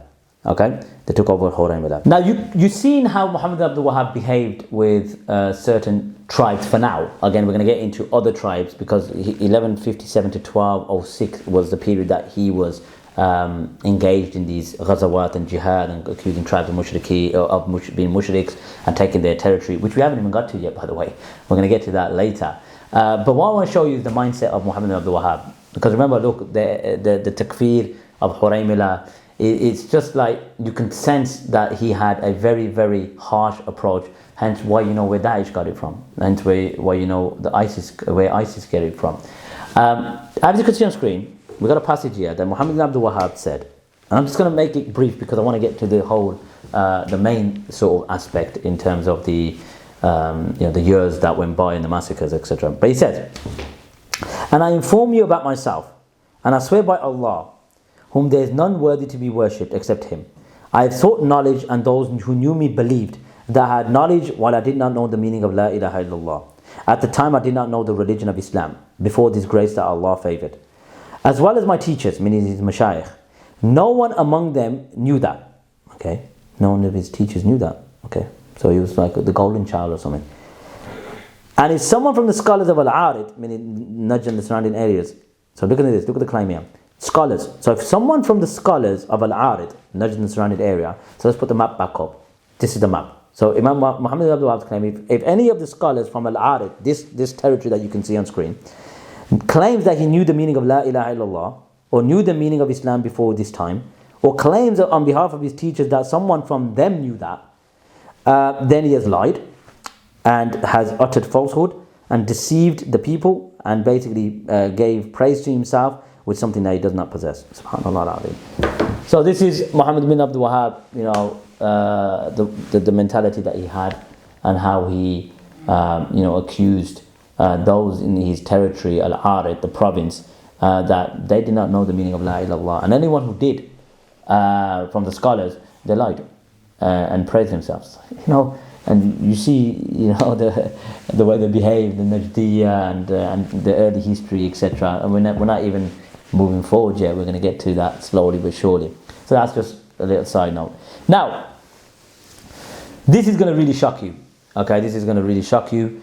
And what we're going to do now is go into passages from durar saniyya. Now, this potentially could have been said by Muhammad bin Abdul Wahab, but even if he didn't, we say Muhammad bin Abdul Wahab laid the foundation of mass slaughter, genocide, massacres, takfir, blanket takfir, chain takfir, which his students and those after him carried on. Okay, so it's not as if that basically Muhammad bin Abdul Wahab, his students basically deviated totally. Because you're the one that said, go back to the Salaf, the students of the companions, etc. So who knew the teaching of Muhammad bin Abdul Wahab more than his own students?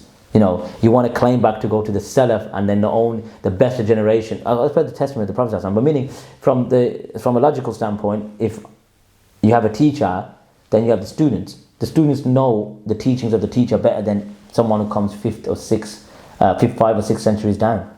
Because they were there, they were the direct students. That's where you get the link from. So are you telling me the students of Muhammad ibn Wahab didn't know his teachings? He set the foundation. And as you can see from his language, from his rhetoric, from his positions, it's clear to see that Muhammad Abdul Wahab is, and he's learning the forefathers of ISIS. Let's carry on now. So as you can see on screen, we've got a durar saniyya. Okay, a durar saniyya. And he mentions that whoever does not make takfir upon the mushriks of the Turkish state, meaning the Uthmaniyun. And listen, this is what I want to get your attention to. وَعُبَّادُ الْقُبُورِ, the grave worshippers, كَآلِ الْمَكَّةِ, like the people of Mecca and other than them. And those who worship the righteous and left the tawheed of Allah for shirk and exchanged the sunnah of His Messenger sallallahu alaihi wasallam with bid'ah or with innovations, then he is what? فَهُوَ kafir, like them, even if he dislikes their religion and hates them and loves Islam and its people. Look at this language here. And then he said, this is so because the one who does not declare the mushriks to be disbelievers has not accepted the Quran. Look at this. The Quran declares the polytheists as disbelievers and commands to declare them as such, to show enmity towards them and to fight them. Now come back to me. We're going to get to where it says underneath وقال الشيخ محمد بن عبد الوهاب. He mentions that whoever does not make takfir upon the Turkish state, meaning the Ottoman Empire, now which had flaws, which had errors, no doubt about it, but the Khilafah was vast. You know, they had Sham, they had the Balkans, they had North Africa, and what this is potentially written by Muhammad ibn Abdul Wahab, by the way. Obviously, he doesn't say it, but potentially it is that whoever does not make takfir upon the Turkish state, okay, and the grave worshippers, like the people of Mecca, and others from those who worship the Salihun. Now he mentions the people of Mecca and he calls them grave worshippers, okay, and the worshippers of the righteous.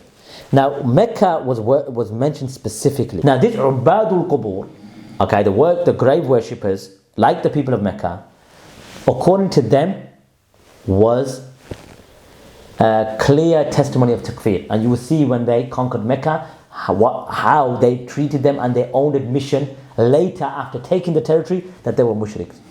So Ubadul Qubur, according to them, grave worshippers, like Muhammad bin Abdul Wahab said, that all of Najd were upon shirk and the surrounding areas. You see where they're getting this from? So now what we're going to do is show you that where did they get this principle from? Because he mentioned the Ottoman Empire.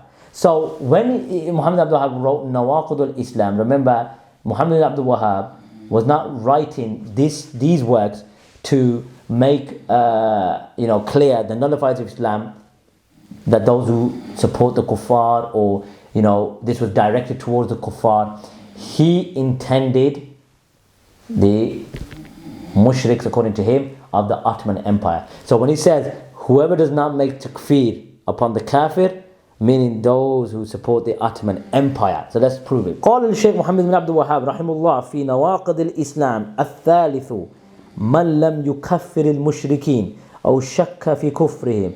Whoever does not make takfir upon the mushrikeen. So in durar saniyya, when he mentions whoever does not make takfir on the Turkish state and the worshippers of the graves, like the people of Mecca, he uses as proof the Muhammad bin Abdul Wahab's understanding of Nawaqid al-Islam. So whoever does not make takfir of the mushriks, meaning those Ottoman, the Ottoman Khilafah, and those of the people of Mecca and those who worship the Salihun and doubts in their kufr or corrects their madhab, has committed kufr. Okay, and then he mentions that Shaykh al-Islam Ibn Taymiyyah says that whoever makes dua to Ali ibn Abi Talib has committed kufr. And whoever has a doubt in his kufr has committed kufr. Okay? So, coming back to this particular point now about those who do not make takfir upon the mushriks of the Ottoman state and those of the grave worshippers, Ubadul Qubur, like the people of Mecca. Now, were the people of Mecca worshipping those in the grave? Did they have Qubba, the Ottoman Empire? Did they build shrines? Yes, they did. In Mecca, the shrines of the companions, they had shrines built upon them. So they accused them of worshipping the righteous or the graves in Mecca. Saud Ibn Abdul Aziz bin Muhammad bin Saud entered into Mecca. Okay, now we're going to explain from their own testimony how they entered into Mecca, because like I said, they already declared that they were worshippers of graves and the righteous, like the other, they accuse everyone to be worshippers of graves and stuff. So Saud Ibn Abdul Aziz entered now. He's entered. He makes the people of Mecca write a letter. Obviously it's coerced. But what it will prove is that prior to going to Mecca, they slaughtered other areas as well. But I'm fast forwarding a bit, but I'm just showing you this is clear testimony and proof that they declared all those provinces around them as mushrikun. When they said that they committed shirk, to them that was irtidad, that was apostasy. So for example, now we as a general ruling say anyone that worships other than Allah or calls upon other than Allah has committed shirk. But not every person that commits shirk or kufr is a kafir, because you got the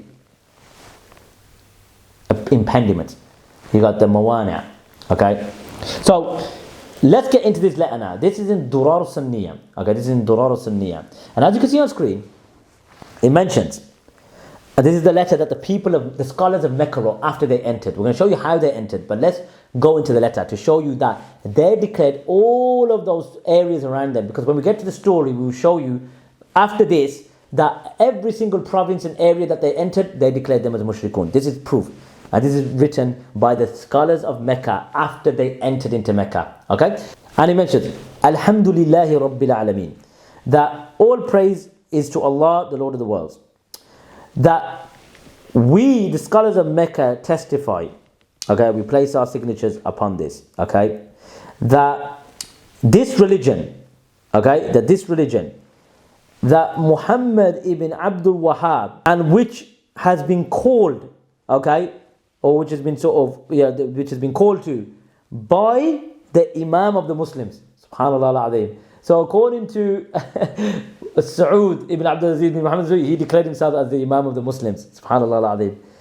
That the Tawheed of Allah and the negation of shirk, which is mentioned in his book, is the truth regarding there's no doubt. So what did he say? And listen to this with the arrows over. This is very shocking. He says, "Ma waqa'a fi Mecca." Likewise, what took place in Mecca. Okay, what just took place in Mecca? What they just did. We're going to get to how they entered it. Wal Medina. So they went to Medina previously to this. Okay, Sabiqan. Okay, and in Egypt, and in Syria, and in other lands. Okay, in other lands, up until this time, are types of shirk, meaning they perform types of shirk. And what is mentioned in this letter, in this book, it is kufr. And what does he say? It makes their blood and their wealth permissible. It makes their blood and wealth permissible. And they enter the hellfire forever. Okay? And he who does not enter into this religion, nor act upon it or provide support, nor show enmity against his opponents, according to us, is a kafir. Okay? And in the last day. And it is obligatory. SubhanAllah, look at this. This is, wallah, this is shocking. And he says, it is obligatory upon the Imam of the Muslims. So Saud Ibn Abdul Aziz bin Muhammad ibn Saud declared himself to be the Imam of the Muslims, along with the Muslims, to fight and kill such a person until he repents to Allah from that which he is basically upon and proceeds to practice his religion. Now you got the signatures of those who wrote this letter, obviously coerced. They've just taken Mecca. We're going to show now how he entered, how they took Mecca. And he mentions Ashhadu bidhalik, and now he's got the signatures. Okay, I bear witness to this, and this is written by the Al-Faqir ila Ta'ala Abdul Malik ibn Abdul Mun'im. It says that this is written by Abdul Malik ibn Abdul Mun'im, the poor one, the needy one, and he's an Hanafi, and the Mufti, who's the Mufti of Mecca. Okay, so this Hanafi was a Mufti of Mecca. Okay, and may Allah subhanahu wa ta'ala, forgive him and pardon him. Then others that signed this declaration, and other signatures are Muhammad Salih bin Ibrahim, so the Mufti of the Shafi'is in Mecca. Then you got Muhammad ibn Muhammad Arabi al-Banani, the Muftis of the Malikis in Mecca, and various other signatures. Various other signatures that are on here. So subhanallah al-Azim, you see that these individuals are going around slaughtering the people, and even testified from their own mouths, okay, that what they did in Mecca and in Medina and in Egypt and in Sham and in other lands are types of shirk mentioned in this particular letter. So you know, what they wrote before, as you can see on screen, those who worshipped, those who would not make takfir of the mushriks, of the people of the Turkish state, and the grave worshippers like the people of Mecca. So you see they entered Mecca now, and they got the signatures, you know, coerced the muftis and the ulama of Mecca to write this. They were mushriks, and those who were upon this, like the people of Mecca, Medina, Egypt, etc., it was allowed for them to shed their blood and take their property, and they're going to enter the hellfire forever. And whoever does not listen to this, whoever does not enter upon its religion, nor act upon it, nor provide support to his people, nor show enmity. So remember, not even, so you got to show enmity towards his opponents. Whoever does not do this, then he is a kafir, according to us. Look at that. Who else did this, by the way? Bismillah. Who else did this, by the way? Dawa'ish, ISIS. ISIS did this, didn't he? So, this is very, very disturbing, isn't it? And we haven't even got to the full years what they were doing in terms of the massacres and stuff. So let's carry on now and show you how they entered into Mecca. As you can see, we've got on screen Anwan and Majd, and he mentioned in 1220, okay, this is in 1220, that he mentions that there was a drought, okay, there was a drought and an embargo, and nothing could enter into Mecca from the direction of Yemen, Tihama, Hijaz and Najd, because they were basically under control of the Najdiyyah. And it made the situation in Mecca serious. So the people even started eating dogs, and many people in Mecca died due to hunger. Okay, many people died due to hunger, etc. So they basically, coming back to me now, basically in order to enter Mecca, as you just read that, you know, all of them were mushriks in Egypt, in Syria, etc. And whoever does not even support us or show enmity, you see, it's not just worshipping trees and stones and committing shirk. Just even if you don't show enmity and support us, then he's a kafir as well. So the mental deranged freak, Najdi this, Najdi that, the book that you had, okay, as you can see on screen, the book that you had, and you can see his statement, and you were saying on anti-Najdi. We'll get to the scholars later. Okay, you were defending this, weren't you? Okay, it was in that book that you had on the floor. It's in that book. So did you not know about this? So that's what I'm saying. This is the point. You're a sympathizer. You're a sympathizer to these actions, unless you come out publicly and condemn it. So me critiquing this, I'm an enemy of Ahl Sunnah, you know, and all of these names that you are labeling. Now's the time. Now's the time. It's high time for you. And all of these, I'm just getting started. So yeah, so you condone this? You condone this? Like, even if I don't support Muhammad bin Abdul Wahab or the Saud Ibn Abdul Aziz, the Imam of the Muslims, freak, that he's a kafir. So obviously he already got the signature from the muftis of Mecca after starving them. Those are already probably, you know, malnourished because there was a famine and they entered, made them eat dogs, etc. People of Mecca, because they were Ubadul Qubur. They were grave worshippers like the people of Mecca. Look what they did to the people of Mecca. So, don't worry, man. We're going to carry on. Now, what they did was as well, remember they said that they also went to Medina. Do you remember? They also went to Medina. We're not even in the early Najdiyyah, I mean in Muhammad bin Abdul Wahab. We're going to go back.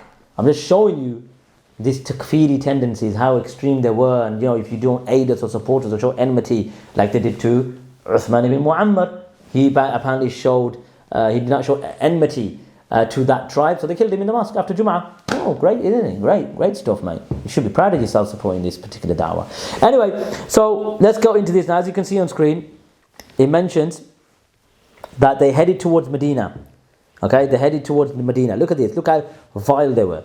That Saud, okay, went and to the direction of Medina, and on the way they took some ghanima. So on the way they just basically, because I told you, anyone who wasn't part of their territory were kuffar. فَغَنَّمَ فِي طَرِيقِهِ, and they took ghanima on the path from this particular wadi, and they took loads of ghanima. So on the way, obviously to Medina, because you can't take ghanima from Muslims, you can't, it's haram.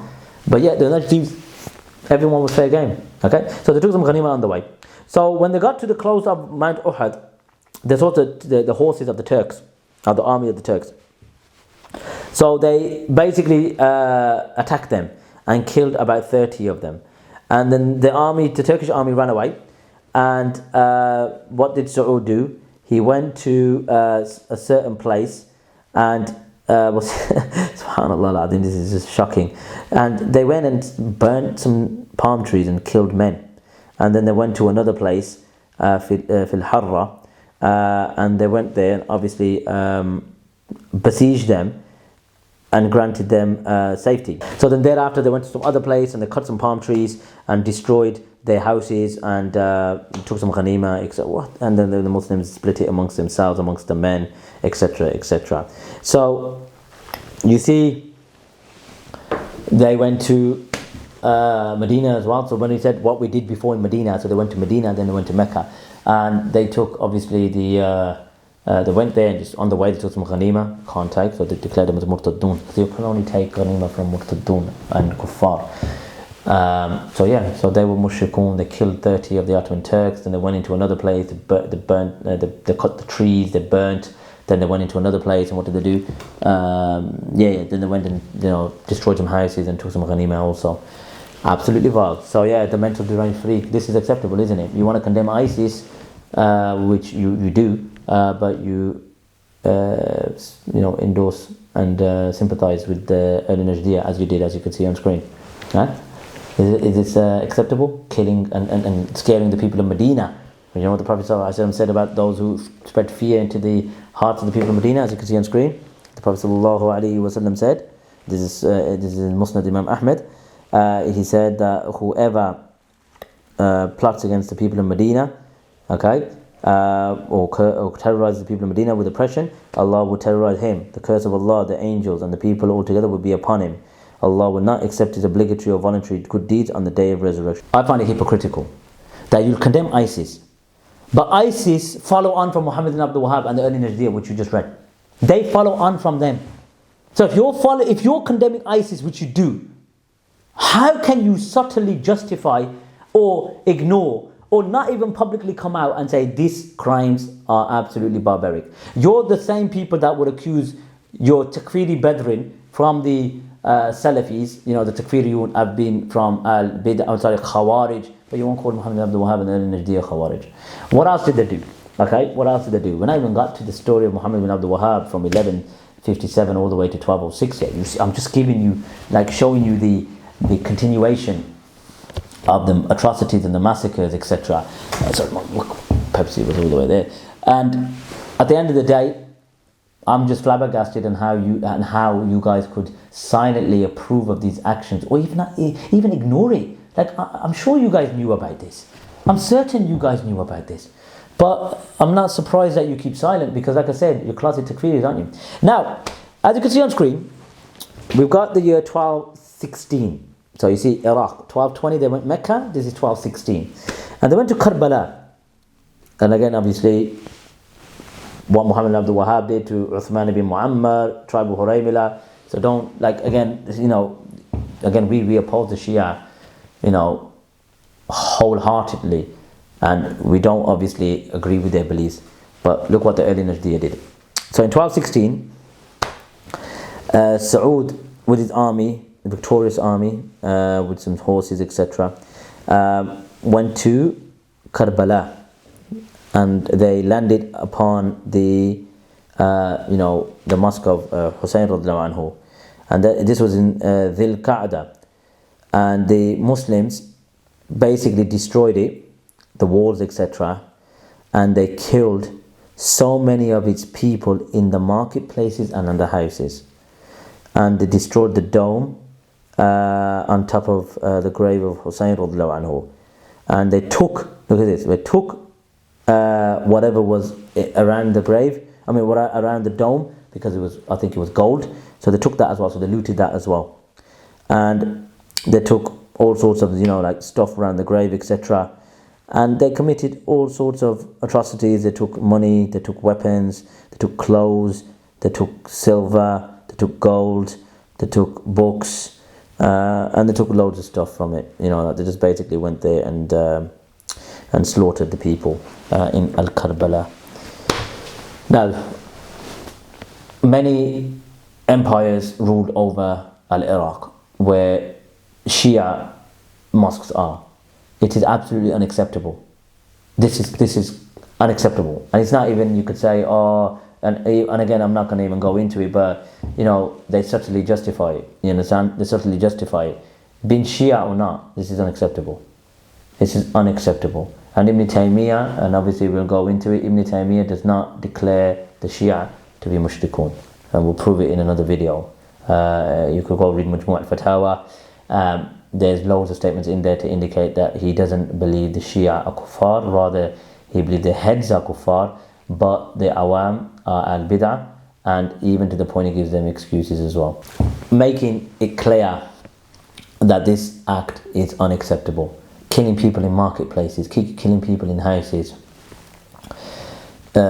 stealing the gold and the silver and the clothes, and this is barbarism. This is barbarism. This is absolutely barbaric. But yet, what? Are you going to argue now? I'm not saying you are, but because the Shia is okay? It's not. It's unacceptable. Absolutely unacceptable. This is what we expect the Safawiyin to do. What's the difference between the Safawiyin, what they did to the people of Ahl-Sunnah wal Jama'ah in Iran, and the Najdiyun? What's the difference? What's the difference? What's the difference? Are you going to subtly justify this as well? All of you Najdis and closet Takfiris? Let's carry on.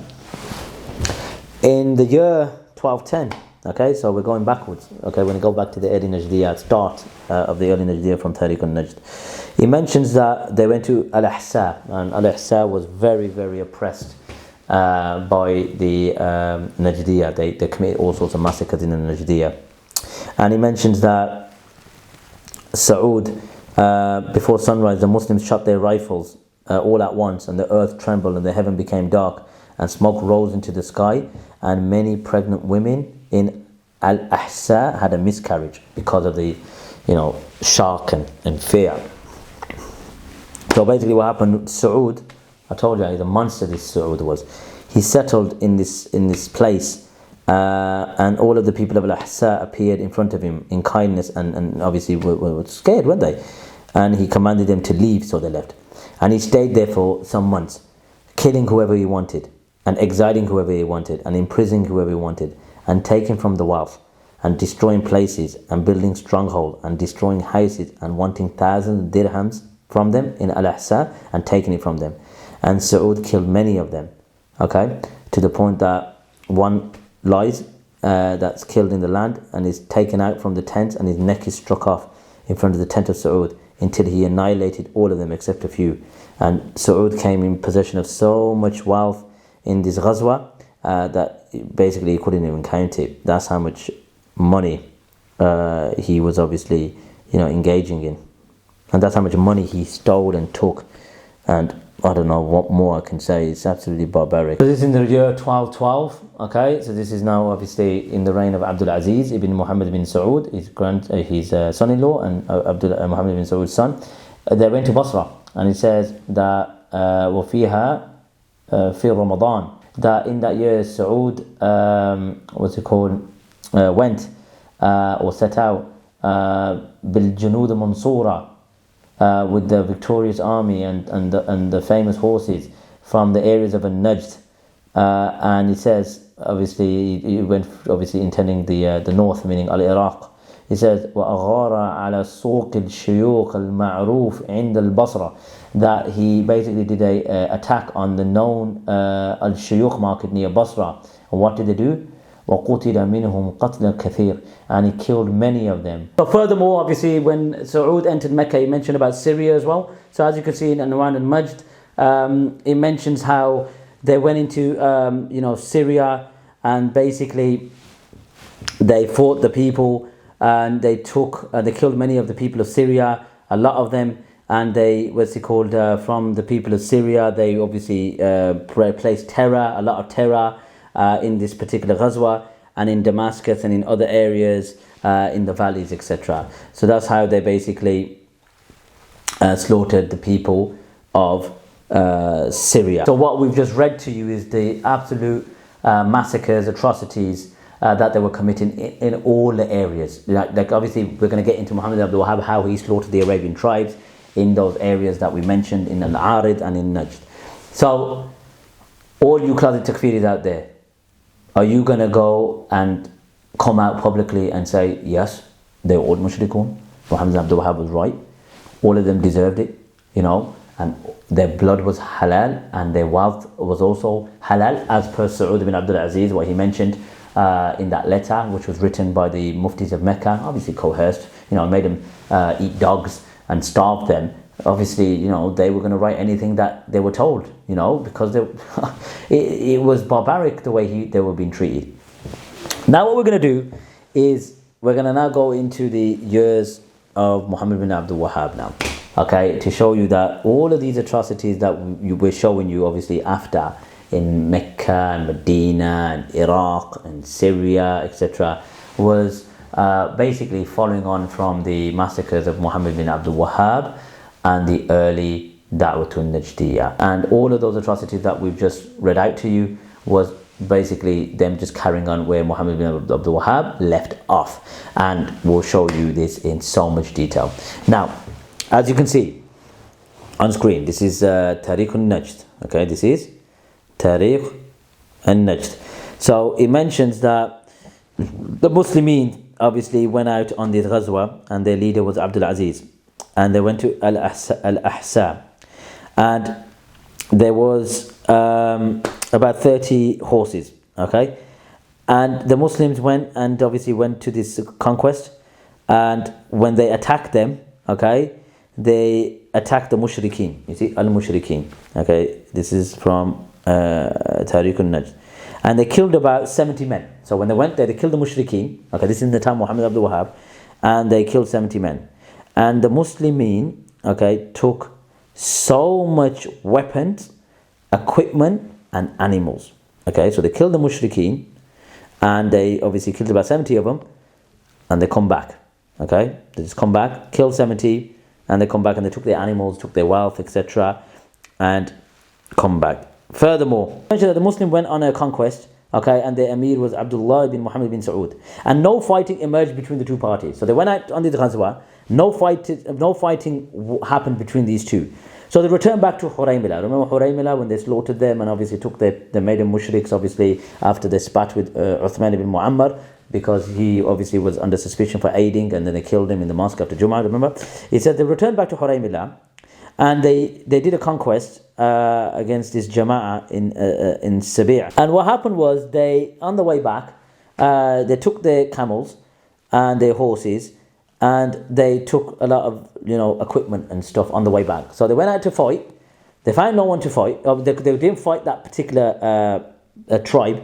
So on the way back to Huraymila, they wanted to conquer or do a ghazwa on this Jama'ah from this particular tribe, and they just basically took their camels, took their horses, and took a lot of ghanima. There you go. That was the Najdiyaah. Great, isn't it?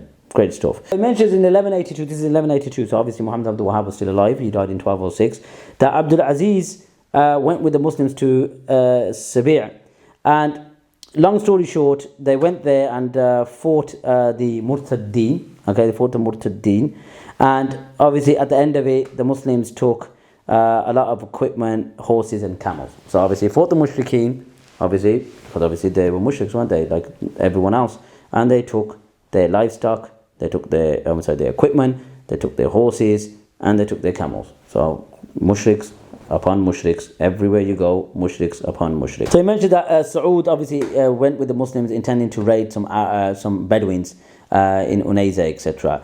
It's a sort of province. Long story short, they went and they fought them. Okay, they fought them, and they obviously were forced, and they fled. They forced to obviously flee. And the Muslims followed them, and they killed huge amounts of people. So obviously they were mushrikeen, so they followed them and killed loads amounts of people. I think more than 100 according to this. And then he mentions they took so much ghanima from equipment, from furniture, where the Arabs over, from wealth, money, from weapons, and they took camels, and the total amount, etc., of the ghanima was, in one sort of aspect, 17,000, okay, roughly, And in terms of the camel, they took 5,000. So in total, they took 22,000, including money, including camels, including, horses, including weapons, or, all furniture, 22,000. So basically thieves. Basically, in other words, stealing, robbing, looting. It mentions that the Muslims fought in some village named Fudul, which is the west of Al Ahsa. They're very much, were very aggressive against Al Ahsa. So the Muslims obviously fought and defeated them. Okay, and they weren't unable to flee, so they couldn't flee. So the Muslims defeated them and they couldn't flee. So because the Muslims controlled the pathways, they couldn't flee. Where were they supposed to go? So what did? They were forced to stay in their houses and their fortresses. They were forced to stay because they couldn't go anywhere. Where was going to go? Everything was controlled by the Muslims. Okay, because everyone else was murtadun. So فَدَخَلَ الْمُسْلِمُونَ عَلَيْهِمْ تِلْكَ الْبُيُوتِ, that the Muslims entered upon these houses and killed all of them. Like so many, they killed so many, and they killed 300 men. All of them. They killed 300 men. So mushrikun, fair game, isn't it? Let's slaughter them all. Now, as you can see as well, we're just going to pace through it. We're going to pace through this. It mentions that ثم صار إلى الخرج فأوقع بآل الدليم ليلا وقتل منهم 80 رجال. And they proceeded to a place called Kharj, and there was established the people of Dalam, in the night, and they killed about 80 men, and they took so much wealth.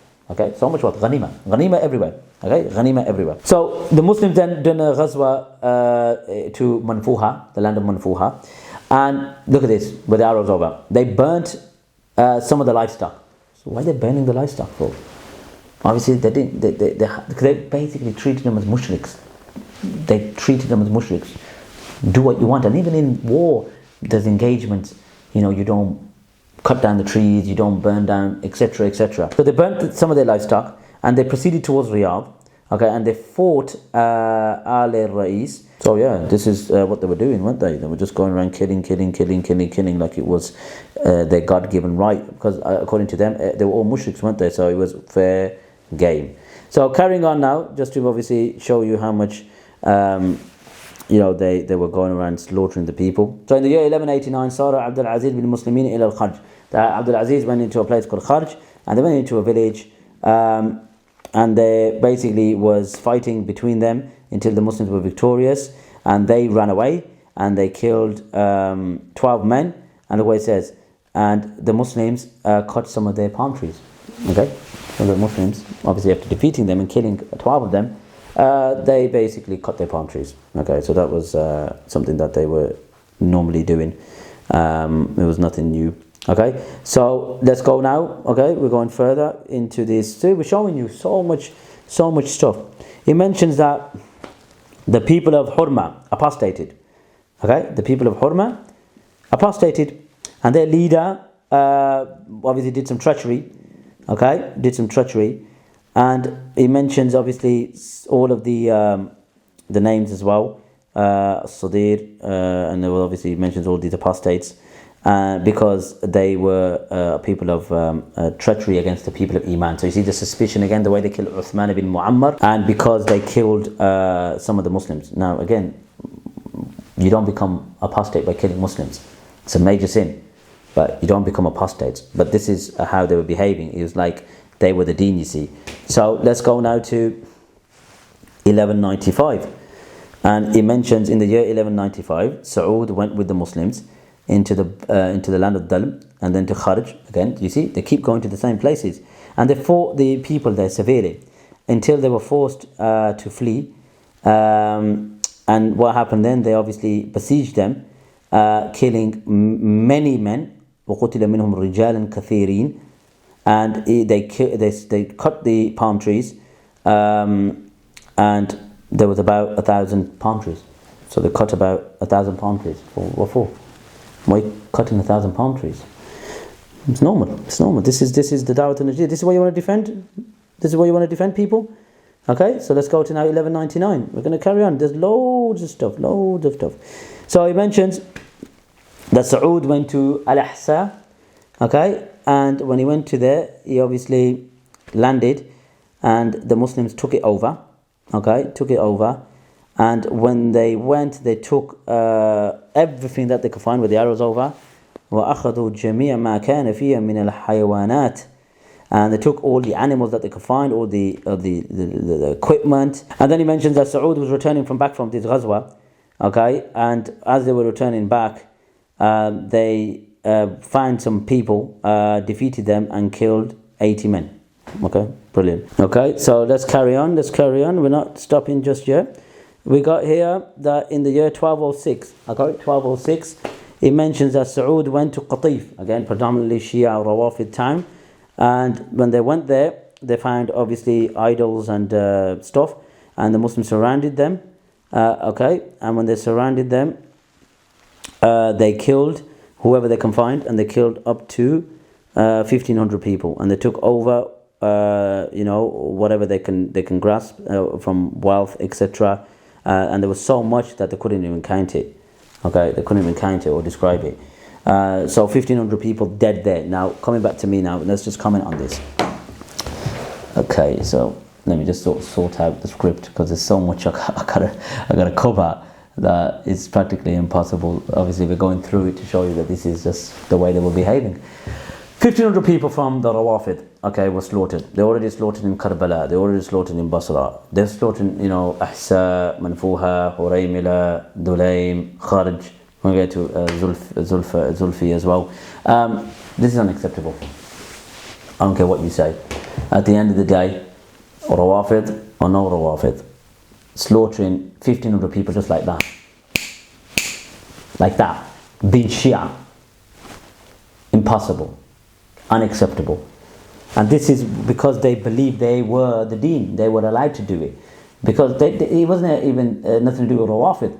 Look what they were doing to Ahl Sunnah before the Rawafid. You understand? So I don't find any excuse feasible, viable, that you could even attempt to, justify this. And again, I'm not saying you're justifying it, but I find many of them say, yeah, they were Rawafid, the Mushrikeen, this. And this is what breeds, this is the da'wah of Muhammad ibn Abdul Wahab in essence.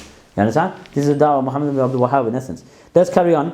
Okay, we're not just stopping just yet. There's so many to go to. Then 1169, he mentions obviously the Muslims went with their leader Abdul Aziz. Now you notice Muhammad bin Saud and Muhammad Abdul Wahab are basically directing this. Abdul Aziz is doing everything, the son-in-law and the son. And they went to Al-Manfuha and they killed all the people there. And amongst them some names he mentions. And they took a lot of animals, including camels and cows and donkeys and stuff. Now in 1170, the Muslims, with Abdul Aziz again, reached close to Manfuha. So they already went to Manfuha and killed the people there, but now they've gone close to Manfuha. And what they did was the Muslims entered into the houses and they destroyed buildings close to the torrents, close to the stream. They destroyed buildings there. So that's another way of striking terror into the hearts of the enemies. Then also in the same year, Saud Abdul Aziz went with the Muslims to Jalajil, okay, Nihayat al-Sadir, and they basically landed and they forced the people inside their houses, and they locked their doors, which means that they weren't unable to enter. So what happened? So the Muslims took some of their wealth and returned. So look at that. Basically, went to this place called Jalajil. The people were forced to stay inside their homes and they locked the doors for their houses. So the Muslims just went and just basically stole their possessions and returned. Brilliant. Okay, this is the Dawah al-Najdiyyah. This is what people want to defend. Okay, so he mentions that in this year, Sheikh Muhammad bin Abdul Wahab basically ordered the people to give bay'ah to Saud, okay, upon the leadership after his death, meaning after his father's death. So it's basically Muhammad bin Saud's passed away, okay, and his son's taking over. And he encouraged the people to do so. And they gave bay'ah upon Tawheed and Iman jami'an. And this is obviously agreed upon. There was the ittifaq. And obviously people didn't want to cause division. Then what happened? And then Saud went on a conquest, okay, went on a conquest and they started killing people and they took a lot of ghanima. Okay, so you see, Muhammad ibn Abdul Wahab was a witness to all of this. This is something that wasn't happening. There's no way that he would not know what was going on in terms of the raids and stuff. And Muhammad ibn Saud gave him bay'ah. And after that, Saud went with the Muslims. And what did they do? They basically killed.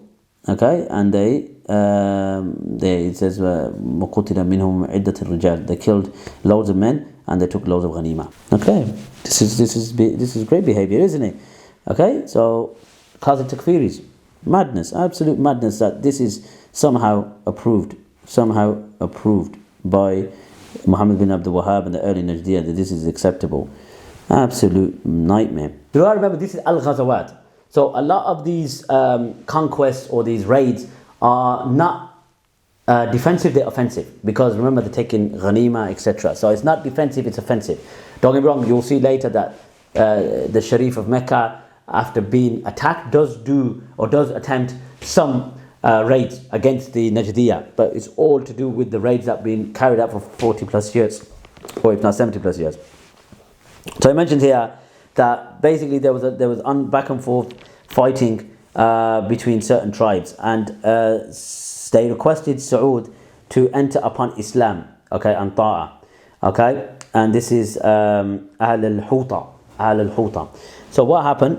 And Ahl al-Hariq, Ahl al-Yamama, wa Salimiyya, wa Al Khaj, kafatan upon Saud. And they were ruled upon the sort of covenant of Islam, and there was a condition, okay? There was a type of condition that they had to pay a fine. They had to pay what?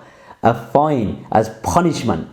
And this is obviously was agreed upon, okay? So coming back to me now, okay? So basically, subhanAllah al-Azim, they had to pay a fine. One thing you have to understand is this: Abdul Aziz or Saud are not the Khalif. They are like requesting fines and stuff. Like, who the hell are you? You know, we have to accept that these raids were politically motivated. They were taking wealth. You notice this 1,000 here, 22,000 here, and all of this was to consolidate the Najdiya rule, or the rule of dirriya. Fines, like gharama, here you go, you got to pay a fine. You understand what I mean? You got to pay us a fine. You're not the Khalif. Yes, if the Khalif orders, some rebellious tribe to pay a fine, then you could say he sought counsel from the ulama of that time. But who are these, expansionist bandits that were just going raiding tribes and saying, okay, now you want to enter upon Islam? Okay, now you got to pay us a fine. What? So Qazi Takfiris, and especially you, the mental deranged freak that will, let's put it back on screen. We'll put all the books and Najdi this, Najdi that, anti-Najdi folk. Of course we're anti-Najdi, mate. But you're not, aren't you? You're a closet Takfiri, mate. You're a closet Takfiri. And again, we'd love to see you come back and obviously condemn Muhammad ibn Abdul Wahab and the early Najdiyyah. Alright, now 1197. So he mentions that they all proceeded to a place called Khuzma or Khazma. So Allah subhanahu wa ta'ala placed fear into the hearts of the enemies of Sharif. Now this is the Sharif of Mecca, okay? We're going to get to that later. So what happened? They were basically defeated, so they left their tents, etc., and their places and their wealth. So the Muslimun followed them and killed them and took their ghanima. So you see, they fought them as mushrikeen, and they killed many of them. They killed how much? Many of them. And it is said that they killed from the men, okay, 1,220 men from the Murtaddun. And then also it said they killed over 2,400. Okay, so killing, lots of killing. Also, as you can see, it mentions that basically two tribes wanted to accept Islam. Okay, two tribes wanted to what? Accept Islam. So what happened was they, Rabi' ibn Zayd, okay. So basically it mentions that a village, I think it was two tribes in fact, wanted to accept Islam. And what happened? They wanted a covenant. So a group of them was sent to Muhammad ibn Abdul Wahab and Amir Abdul Aziz, and informed them that they wanted to enter upon Islam. So Sheikh Muhammad Abdul Wahab praised Allah and honored the delegation, and sent Abdullah ibn Fadil to teach him the Tawheed and the Ahkam. Okay, so now they're Muslims, they're now going to be taught the Ahkam and the Tawheed. And they stayed upon Islam for 6 months, so all of a sudden they become apostates after 6 months. So if they were being taught Islam, how is it possible that they become apostates within 6 months like this? Strange. So they become apostates. So when they heard of this, Abdul Aziz, sent Suleiman to go, and he gathered an army, sent Suleiman with an army from the Muslims. So then when Abdul Aziz found out, he sent Suleiman to go with the army of the Muslims to fight these tribes who were murtaddeen. Okay, so within 6 months they become apostates after accepting Islam. Anyway, so what happened? When he proceeded amongst them, he punished them, and he killed many of them, and they were humiliated. And then those remaining people who obviously who survived, they requested to go, look, we want to enter into Islam again. So Suleiman accepted from them, but the condition was they have to go to Abdul Aziz, meaning the son-in-law of Muhammad ibn Abdul Wahab. So when they proceeded amongst them, when they proceeded to dirriya, Abdul Aziz gave them another covenant, but with a condition. And what's the condition? With these conditions, they had to pay 3,000 riyal. They had to pay 3,000 riyal. So with this condition, with the 3,000 riyals, they had to pay 1,000 up front, and they accepted that. Absolute crazy stuff. Let's carry on. This is not going to stop. Clear evidence that they were takfiri bandits, chain takfir, closet takfir, chain takfir and blanket takfir.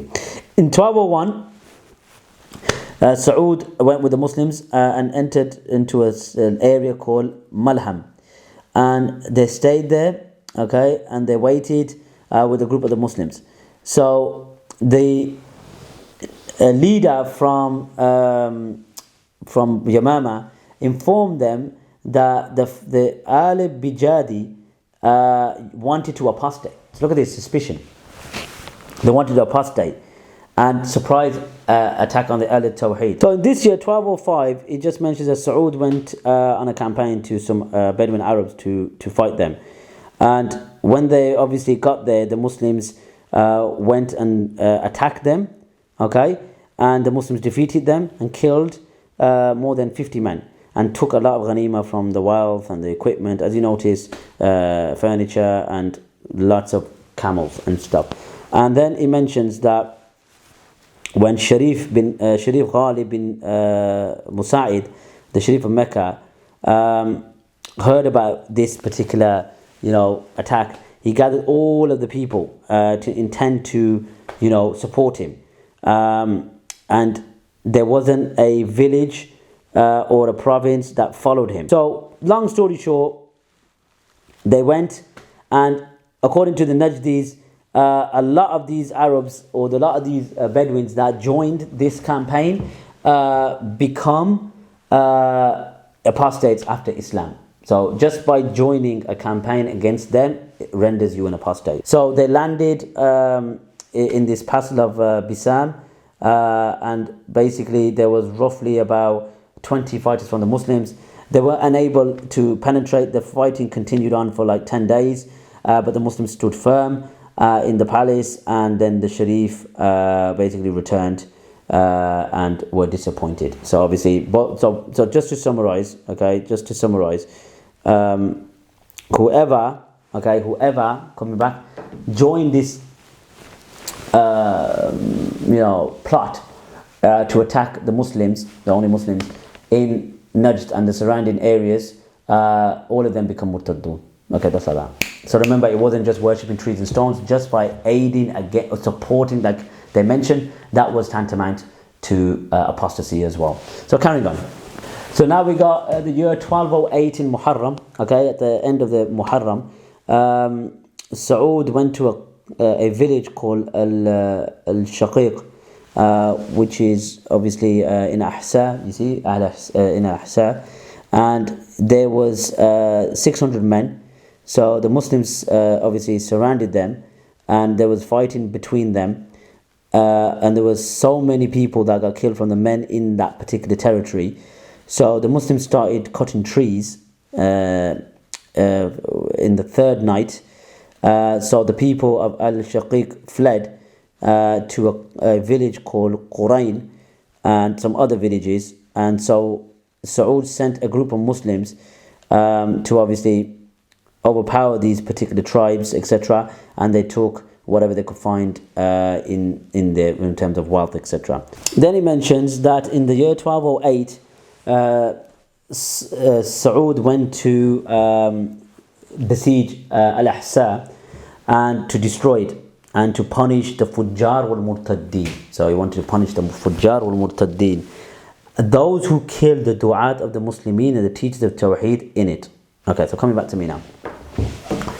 So in 1208, they're going back to Al-Ahsa. Okay, Al-Ahsa got punished a lot. They went all over, as per the map, as you can see, they went all over. And they wanted to punish the Fujjar al-Murtaddeen. Why? Why are they Fujjar al-Murtaddeen? Why? Because they killed the callers of the Muslims, the du'at, and the teachers of Tawheed, fiha, in it. That don't make you Murtaddun. To kill the teachers of Tawheed and the du'at of the Muslims does not make you a mushrik. Does not make you a mushrik. So see how extreme they were in Takfir. Because they believed with the deen, if you kill any of those muwahideen, as they like to call themselves, it's ridda. Automatic ridda.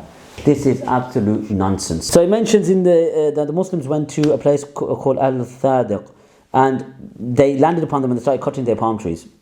Okay, nice. So they started pelting them from afar with rasas, like attacks, like a piloting or catapult, I think it is.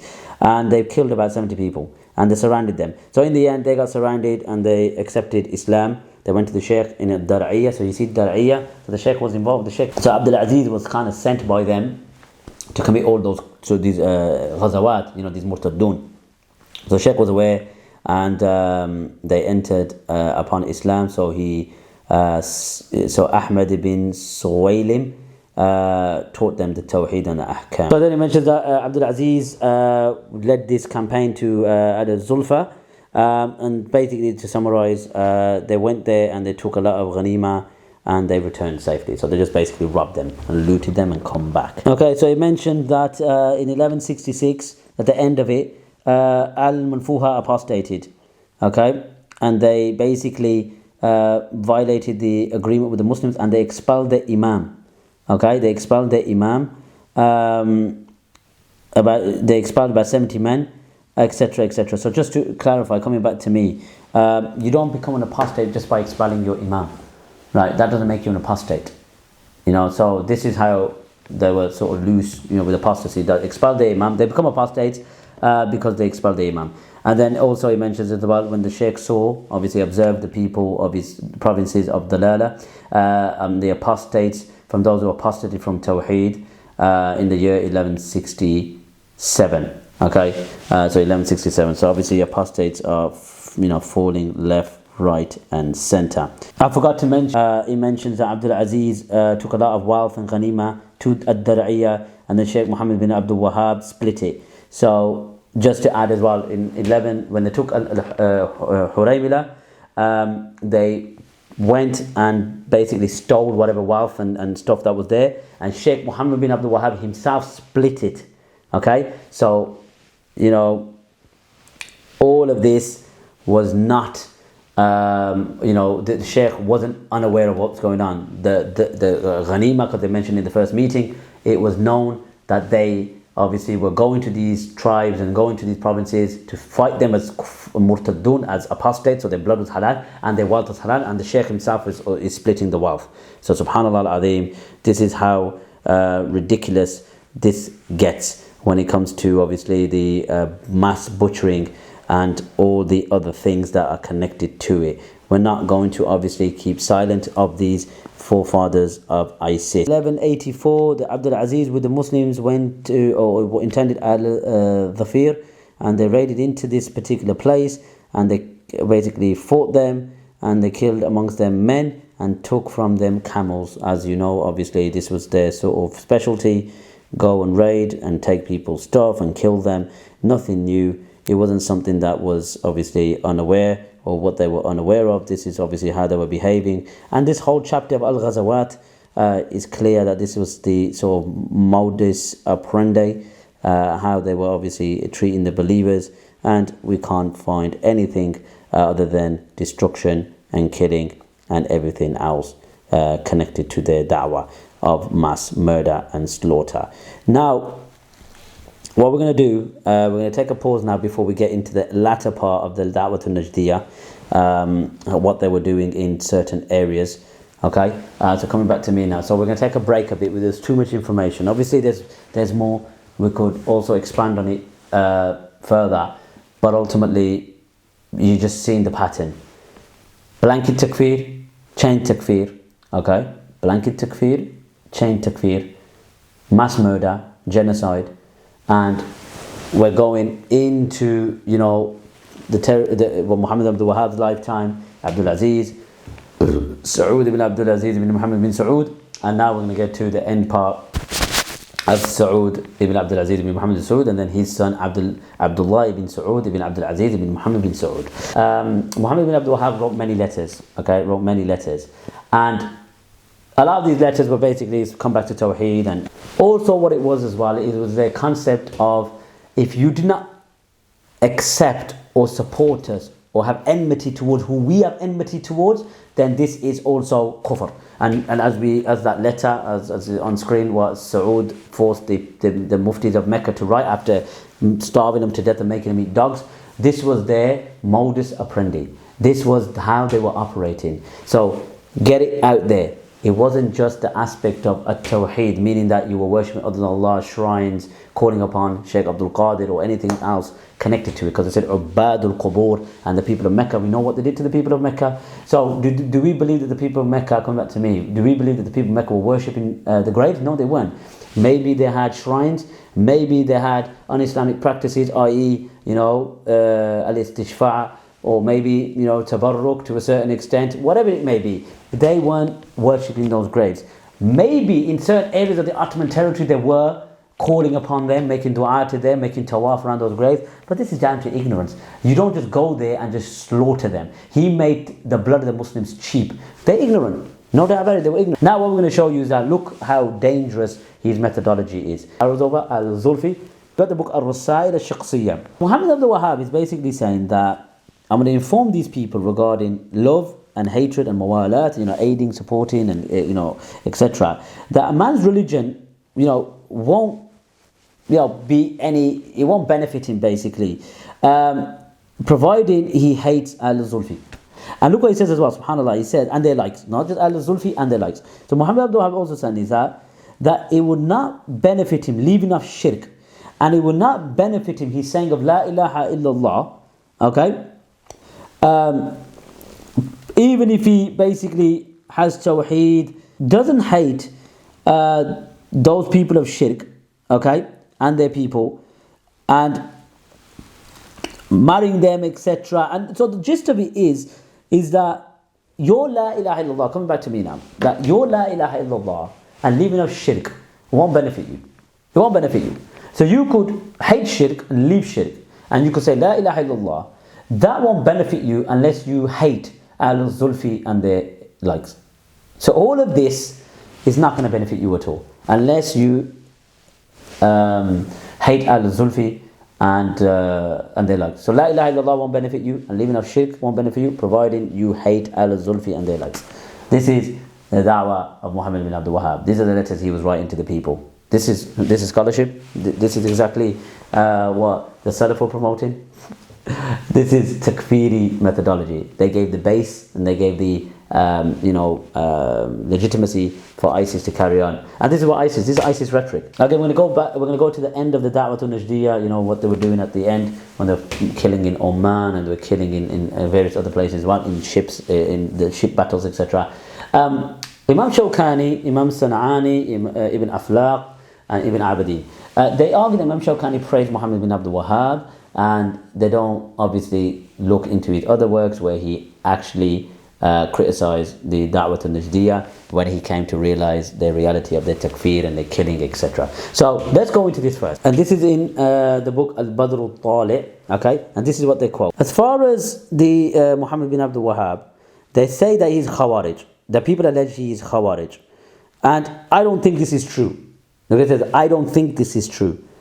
Because the person of Najd and those who follow them know and obviously implement and obviously know of Muhammad ibn Abdul Wahab, that he's a Hanbali and that he sought hadith in Medina, and obviously he returned back to Najd and decided to implement ijtihad, and he obviously followed the later Hanabila like Ibn Taymiyyah, Ibn Qayyim, etc., etc. So coming back to me, this is what some of the statements that Imam Shawkani said, okay, in Al-Badr al-Tali'. And also what they quote as well, as you can see on screen, this is what another passage they quote as well. They mentioned that the person from Najd, obviously two volumes came to their sheikh, and one of them was obviously of Muhammad ibn Abdul Wahab, and they were talking about Tawheed and warning from shirk and what practice about believing in the graves. And these are beneficial books, basically, evidences from the Quran and the Sunnah. So they're just going by the actual works. Okay, this is at the time. So it's just basically, showing that the books were very, very beneficial, etc. Okay, so this is what they show you. Okay, come back to me now. This is what they show you. They say, Imam Shawkani, look what he said. They don't quote what they said about those who are not part of their dawla or kuffar and the people of Yemen. They can mysteriously miss that one out. But we're going to show you that Imam Shawkani actually critiqued the Da'watul Najdiyyah later on. So when all of the atrocities came to pass, because when he was in Yemen, information was reaching him as and when information reached him, then Imam Shawkani made it clear. So this is, as you can see on screen, we got the book Diwan Shawkani. This is the poetry of Imam Shawkani. And here he mentions that he wrote a letter to Saud al-Najdi. Saud al-Najdi. Now this is Saud Ibn Abdul Aziz, the one that puts Abu Bakr al-Baghdadi to shame. And the ulama of Najd, when they were spreading their kingdom in Jazirat al-Arab. Okay? And this was basically him writing to, Saud. So he wrote obviously a poetry to the people of dirriya, and what I want to get you to attention is what he said here. That he basically وَمَا قَالُوا بِتَكْفِيرٍ لِقَوْمٍ. That it basically mentioned and that which they basically held as opinion regarding the takfir of the people. Okay? So look, Imam Shawkani is making it clear. And it says لَهُمْ بِدْعٌ عَلَى إِسْلَامِ سُودٌ. That it says that who had black innovations on Islam. كَمَا كَانَ الْخَوَارِجُ فِي الْإِبْتِدَاعِ. As the Khawarij did in their bid'ah, يَشِيبُ لَهَا مِنَ الْإِسْلَامِ فَوْضُ.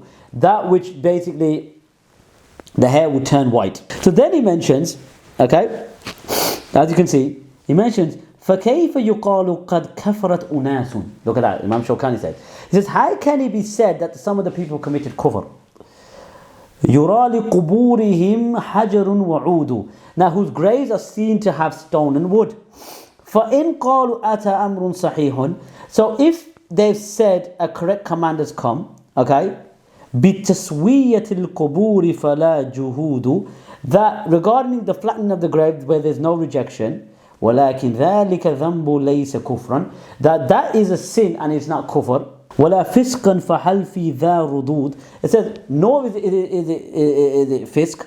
So are there any rejections in that? But then he says, otherwise the one that who disobeys due to sin, okay, will be a massive kafir. Indeed, that is a deviant opinion. So he's talking to the Najdis. He's saying this is a deviant opinion. Then he says, وَقَدْ ذَهَبَ الْخَوَارِجُ نَحْوُ هَذَا. And indeed, this is how the Khawarij went. Okay? وَمَا مِثْلُ الْخَوَارِجِ مِنْ يَقُودٍ. And the likes of the Khawarij don't lead. Look at Imam Shawkani is saying. Look what he's saying to him. And then he says, وَقَدْ خَرَقُوا بِذَا الْإِجْمَاعِ حَقًّا. And this is certainly opposed to ijma' with that. So, coming back to me now. Okay, coming back to me. You see Imam Shawkani here is showing that they were making takfir of the people. And Imam Shawkani is writing to Saud. Okay? Because you can see it's no different between Muhammad ibn Abdul Wahab and Saud ibn Abdul Aziz ibn Muhammad ibn Saud. No, Abdul Aziz who was leading the majority of the campaigns. So Imam Shawkani, when he found out of the reality of the early Da'watul Najdiyyah, he wrote a letter to Saud Ibn Abdul Aziz and rebuked him when he slaughtered Mecca, Medina, Sham, Iraq. But his dad did that. His dad did Al-Iraq. But various others as well. So Imam Shawkani was not praising Muhammad Abdul Wahab per se, he was praising the books. But his actions, when news came to him about the atrocities, then he obviously came out publicly and wrote this. As you can see, you've got Al-Diwan al-Amir al-Sana'ani, the Diwan, the poetry of Imam al-Sana'ani. So before the poetry, the actual book mentions that he wrote this in relation to Muhammad bin Abdul Wahab, some things in rejection of him. Okay? And he's spilling of the blood, and he's pillaging, and he's taking of the wealth, and he's killing of the people, even by assassination. Uthman ibn Muammar, and he's takfiring of the Ummah Muhammadiyah, and takfir of all the provinces that, they made takfir of. Because remember when they said about the takfir of the Ottoman Empire, and those in the Sham, and those grave worshippers in Mecca and other places, it doesn't really say if it's Muhammad ibn Abdul Wahab, but one cannot deny that it could have been Muhammad ibn Abdul Wahab. Now also, just to verify this, the poetry is obviously on screen, you can see. Imam Ibn Abdul said, in our time, Ibn Abdul Wahab appeared and attacked the two noble sanctuaries. He claimed to be a Hanbali, but his thinking was that only he was a Muslim and everyone else was a polytheist.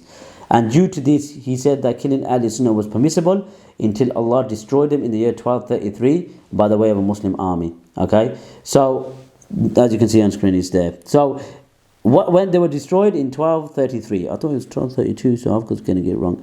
So at the end of the day, you could just see on screen. Okay, he claimed he was a Hanbali, etc., and he killed obviously Ahl Sunnah, and etc., etc. Al-Ahsa.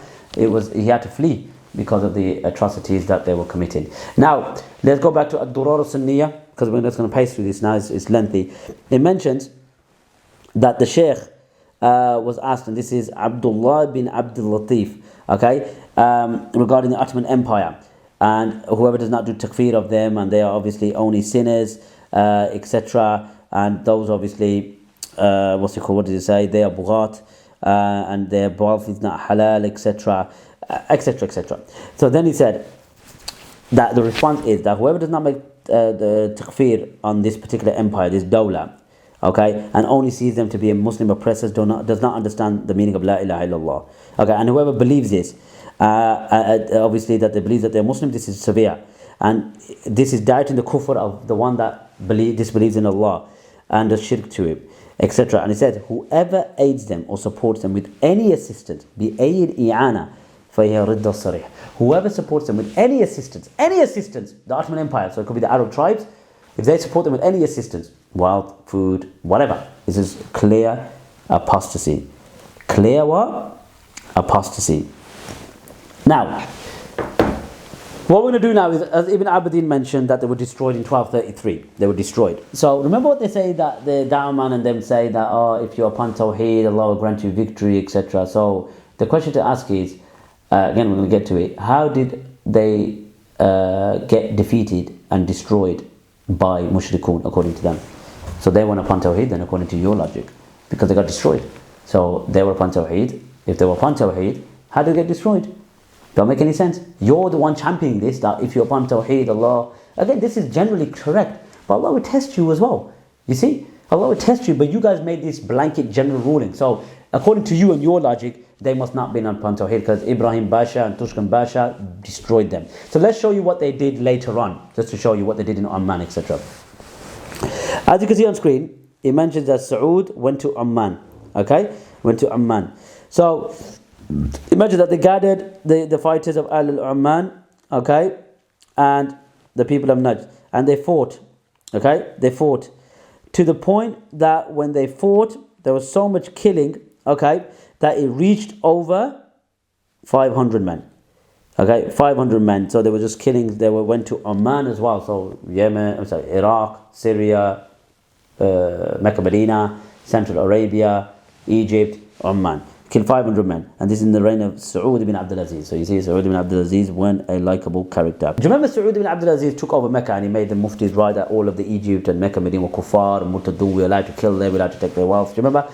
What he did was he didn't allow people in the territory of the Ottoman to perform Hajj unless they got security. So he banned people from Hajj based on being under the Ottoman Empire. As you can see on screen, he mentions that that no one in that year, okay, this is 1224.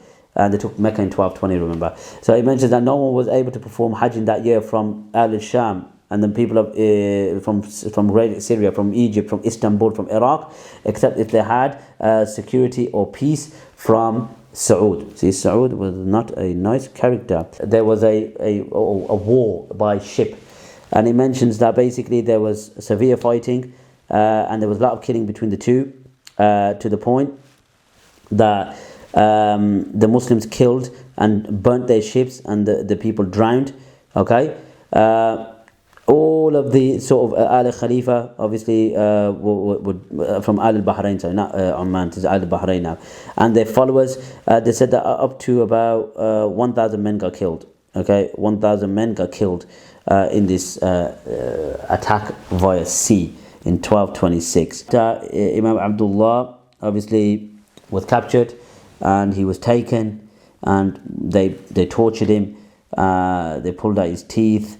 And they took him to Istanbul, and they beheaded him in Istanbul. What we can do is we can, take lessons from the mistakes of the early Da'wah to Najdiyyah, the massacres, the brute aggression. Politically motivated takfir. You've seen how the first meeting they were talking about this and that, and Abdul Aziz, Muhammad bin Saud and Muhammad bin Abdul Wahab. So let's end up with this hadith to show you the gravity and how the Prophet ﷺ, told us about those who accuse people of shirk constantly. As you can see on screen, we've got Sahih Ibn Hibban. Okay, Sahih Ibn Hibban. That Hudayfa radiallahu anhu narrates that the Messenger of Allah ﷺ said, "Indeed, I fear that a man will recite the Quran until he sees his own delight, and he takes Islam as a helper. Okay? Then he changes to whatever Allah wills for him, such that he is stripped from him and he throws it behind his back, assaulting his neighbor with the sword." Subhanallah, assaulting his neighbor with the sword and accusing him of shirk. Look what he says. وَسَعَى عَلَى جَارِهِ بِالسَّيْفِ وَرَمَاهُ بِالشِّرْكِ. So you see that he just thinks that he takes Islam as a helper, and then obviously Allah strips for him, okay, to the point that he throws it behind his back, assaulting his neighbor with the sword, accusing him of shirk. And then Hudayfa said, قَالَ قُلْتُ يَا نَبِيُّ اللَّهِ, I said, O Prophet of Allah, أَيَّهُمَا أَوْلَى بِالشِّرْكِ. I said, O Prophet of Allah, which one is closer to idolatry, the accused or the accuser? The Prophet Muhammad ﷺ said, بَلِ الرَّامِ, rather it is the accuser. Basically, when a person gets, overexcited and delighted with himself, and then starts accusing his neighbor of shirk, you're mushrik, and starts, getting the sword out, threatening to kill him, and obviously accusing him of shirk, the Prophet Hudayfa bin Yaman radhiallahu anhu asked, O Prophet of Allah, O Nabi Allah, ayyuhuma awla bishirki, O Messenger of Allah, which one is closer to shirk? The one that is accused, so the one that's getting accused, obviously Muhammad is accusing everyone else of becoming mushriks, or the accuser, meaning the one that's been accused. And the Prophet ﷺ says, rather it is the accuser. You understand? Rather it is who? The accuser. So what I'm saying here is that, yes, we can obviously look at the reality, but just to go around for 70 plus years, at the end of 1232, and feel it's legitimate to go and slaughter the Muslims, and make their blood halal and their property halal. Now I ask, okay, let's put the mental deranged freak on screen. Is this Najdis, Najdiyyah? Now we've presented all of it in context, and to be honest, there was loads. And you go to Al-Ghazawat and just read it all, and you see this shirk, that's a mushrik, this guy's a mushrik, this guy's this, al-dalala, al-ishraq, and all of this, they allied with this tribe and they allied with that tribe. Absolute nonsense. And now I ask you now, looking into the camera, I'm asking you now, if you don't approve of these actions, which I'm sure you don't, I'm sure you believe this is blanket and chain takfiri, which is not appropriate and not legitimate, to go around and slaughter the tribes just like this, okay, then come out publicly and condemn it, because you're the one that said Najdi this and Najdi that and anti-Najdi. So let's see if you're now willing to come out, because at the end of the day, you believe it, mate. You believe it. I'm not going to mince my words. You're a closet takfiri, mate. So if you don't come out and condemn this, okay, then you are a sympathizer to the actions, okay, of the forefathers of ISIS. Simple. I know you condemn ISIS. You're not a supporter. No doubt about it. You're not. But if you don't condemn these atrocities that we've just proven throughout the different, from 1167 to 1232, and I could have went more, but then obviously it was repetitive. They would keep going back to different tribes, the same tribes. They were finishing off the job. Obviously, they were going to other tribes that were closer. There's loads.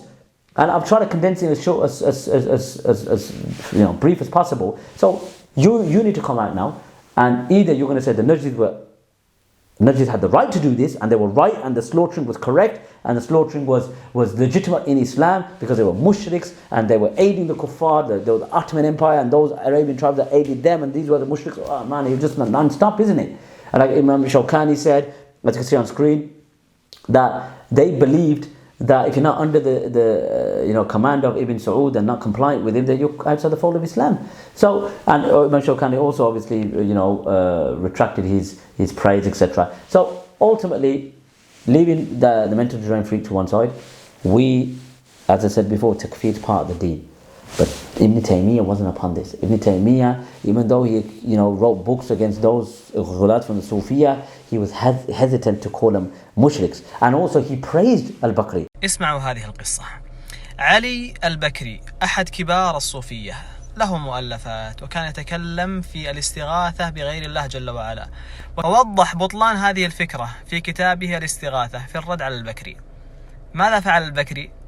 كفر ابن تيمية، اتهمه بالزندقة وأشياء ليست فيه، حرض العامة بل وطلبة العلم، بل في يوم من الأيام قام مع جماعة بضرب ابن تيمية، وهو بنفسه بيده ضرب ابن تيمية والناس معه يضربونه. كثير من الناس يحب ابن تيمية رحمه الله تعالى حبا عظيما، ليس فقط لأنه عالم وإمام من أئمة المسلمين، لا، هذا وأيضا كان يقضي للناس حاجاتهم، وإذا أتاه سائل ومستفتي فإنه يجيبه. وجاءوا إليه مرة أخرى وحاولوا به، حتى السلطة كانت تريد الانتقام من البكري في فعلته بابن تيمية رحمه الله. بالله تأملوا معي هذه الكلمات. قال إما أن يكون الحق لي أو لكم أو لله، فإن كان الحق لي فهم في حل، وإن كان الحق لكم فإن لم تسمعوا مني فلا تستفتوني وافعلوا ما شئتم. إذا ما تسمعون كلامي خلاص لا تسألوني. وإن كان الحق لله فالله يأخذ حقه كما يشاء متى يشاء. أراد السلطان أن يعاقب البكري على هذه الفعلة الشنيعة. هرب البكري من مكان إلى مكان إلى مكان، ثم أخذ يبحث عن مكان لا يستطيع السلطان أن يعرف مكان البكري فيه ولا أن يعاقبه.